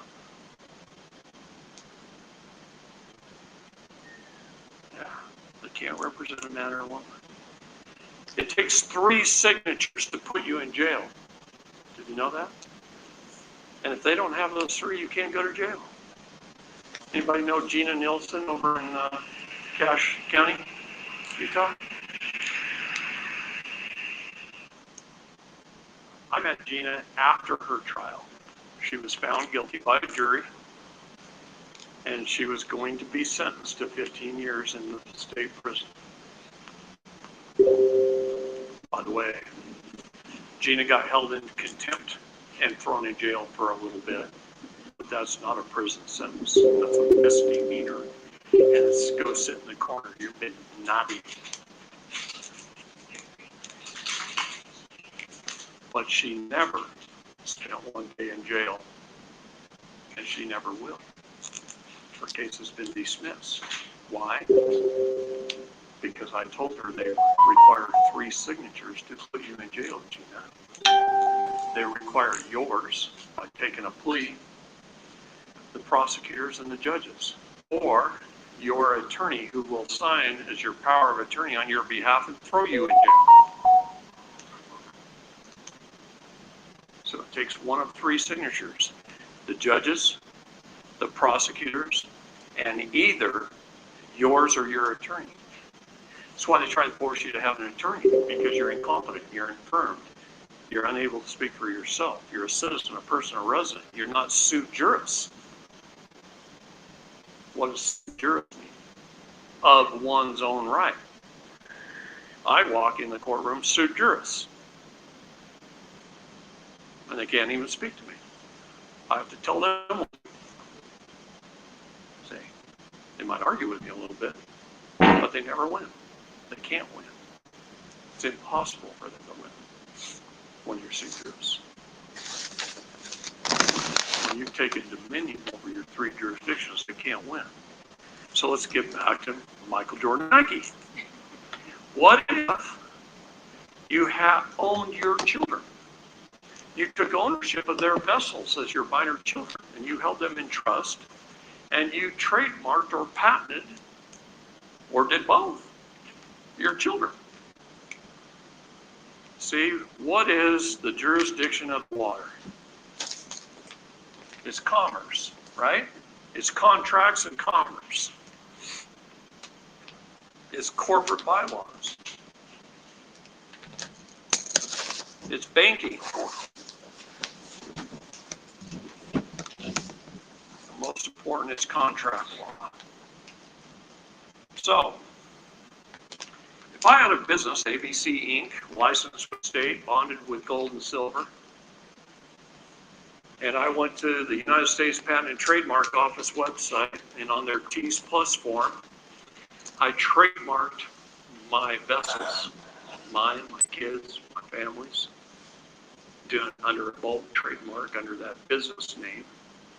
And I took ownership of that. All caps name, their vessel name, the one on their birth certificate. Okay, we're talking about taking control of their vessel, because that's what the courts care about. That's what they have parents patria over, right? You have parental rights over your living children. The problem is you don't have any living children. They're all dead entities to the state, see? So they take control over the vessel through parents patria. But if I take control over the vessel, and I own my property, which is my children, they're a gift from God to me, okay? And I patent them and on the land. I put them in trust as a fiduciary, and I trademark them with my business. And my business has a EIN number and a bank account and a product offered for sale in international commerce. And my business has the intent to make a profit. And I go out and I put my children's names on t-shirts, my name on a t-shirt, their names on a t-shirt, just like Michael Jordan's name on a Nike t-shirt. And I offer them for sale on a website for $19.95. I'd make it $21.95. There's a little key about getting over 20 bucks. Okay. So I offer it for sale for over 20 bucks on the internet. I walk in the court wearing one of those t-shirts. And this is a Child Protection Services case. And I say, I don't talk about the facts of the case because in reality, in their courts, no truth or fact shall be tried in court. It's all on presumption, assumption, test, agreement, and hearsay. That's their motto. No truth or fact shall be tried in court. Okay. And I walk in there and I say, you can't interfere in commerce. Your Honor, you can only regulate it. You're interfering in a trademark. I demand the return of my property, my trademark property, and any document that idiot prosecutor put that name on without my express written prior permission. I demand for it to be destroyed under USC Title 15. Case dismissed. So you walk in with your superior titles, you walk in with your express trust, you walk in with your business affairs in order, and there's nothing left for them to adjudicate. Case dismissed. They just told you how to win every lawsuit, every time they come against you. But you have to get your affairs in order. You have to claim your status. You have to set up your trust. You have to record your superior titles and get hold of them and record them. Anyway.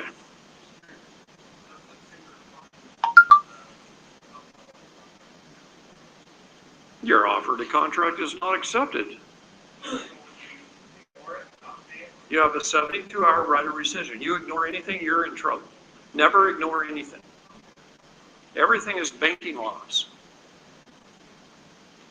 Your credit card company sends you out a bill, an invoice. You take it and you say, all right, I'll get to that, and I'll pin it up on my fridge and I forget about it, right? Then what do? They send you because you had 30 days to pay that bill. You had 72 hours first to rescind the contract once you filled out the credit card application. You had 72 hours to stop it. You didn't. You got the card in the mail, you went out and spent some money, then they sent you a bill. You got 30 days to pay it. If you don't pay it, they give you a 15-day past due notice. You got 15 days to pay it. At the 16th day, they cancel your credit card, and they send you to collections. If you know anything about contracts, there's no privity of contract with a collection agent. Okay? So let's say you owe a medical bill at the hospital, and you can't pay it, so they send it for collections. They do this every day of the week, right? To just about everybody. And you can't pay it.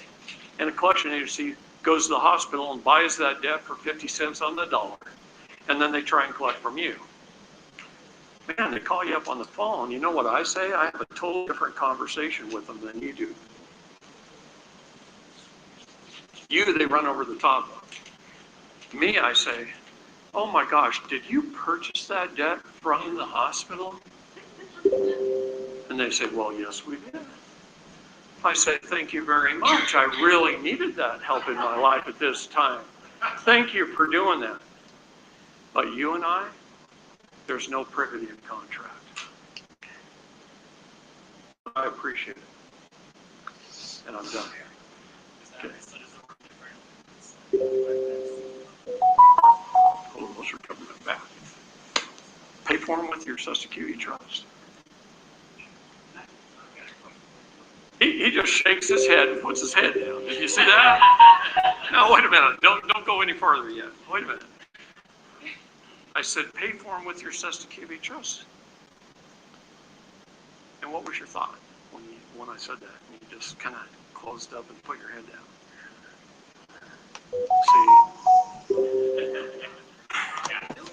we the people need to make friends with the United States Code.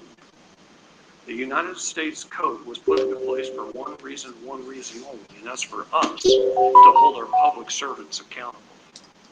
In USC 50, I used to work for the National Security Agency, the NSA, at Fort Meade, Maryland. Post 9. Your Social Security trust. You're the creditor.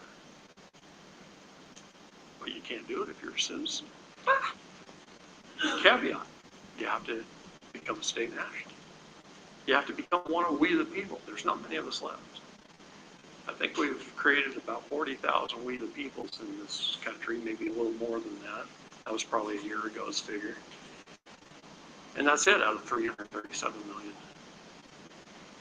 Because every contract written is written by an attorney. And do you ever look at a document that's written by an attorney and it's got lines on it and it's got little boxes on it? Things are blocked up. See, they know English language. They know legalese. They know styles. And they write contracts to eliminate the liability from the person paying them to write the contract and place that liability upon you. So they wrote you an unfair contract. And what you didn't do is walk in, sit down with them, get an agreement on how much to pay and how much to pay you were going to pay, and how much it was, and then go home and write the contract, bring it back and say, here's my, sign this. And you didn't do it. See, you could have wrote a fair and honest contract, but you didn't. And so they took advantage of you because you didn't know any better. How many law classes did you have kindergarten through fifth grade? See, I say that over and over again because nobody does. And that's why when I was telling you the story about Justin in the Space Needle in Seattle, and his buddy that came over that hired him says, who do you think controls it all? We write all the contracts. We write all the sales literature. We write all the invoices. We do this, we do that, we do it all. The Bar Association runs the world. And who are they? Do you know who they are? The British Accreditation Registry. The United States of America has a treaty, 1947, with the bar to operate upon these shores. It wasn't the first one, that's the newest one. Okay, if you go to the communist country of Illinois that Abraham Lincoln used to run, if you go to their website, you look under the Office of the Attorney General of the state of Illinois, and you click on the History tab, it says, the Attorney General's Office of the state of Illinois was put into place to protect and uphold the interests of the Crown. Isn't the Attorney General the highest lawyer in the land of Illinois? And it was put into place to protect and uphold the interests of the Crown. The British Accreditation Registry is under the Crown. Hold on a minute. No, we adopted it. You acquiesced. You haven't thought to change it. No, I'm just, okay, when I say you, I'm not pointing directly at you. Okay. No, here's the issue. The issue is they're supposed to register under the Foreign Agents Registration Act under FARA. They don't. The British Accreditation Registry. You walk into a courtroom right here in Utah, and if you're not a member of the bar, they're not going to let you talk for somebody else, right? I can't go in and represent her unless I'm a member of the bar. They'll say no. Great. Show me where a bar licensed attorney is licensed by the state of Utah. They aren't. They're licensed by the bar. It's a labor union. It's no different than IBEW Electrical Workers Credit Union.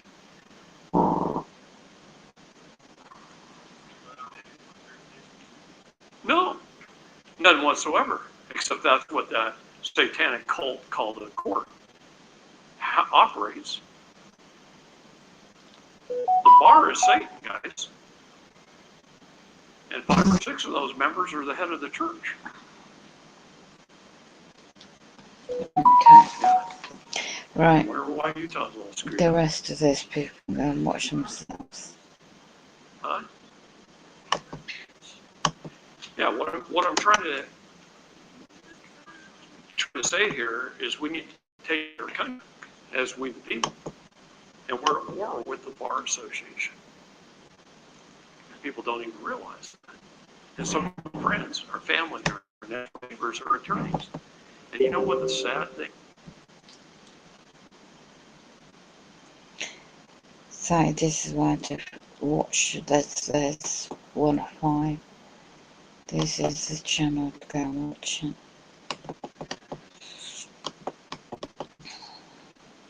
And you can even research that individual's name, and if it's not too late to learn this. But that's it for me for now.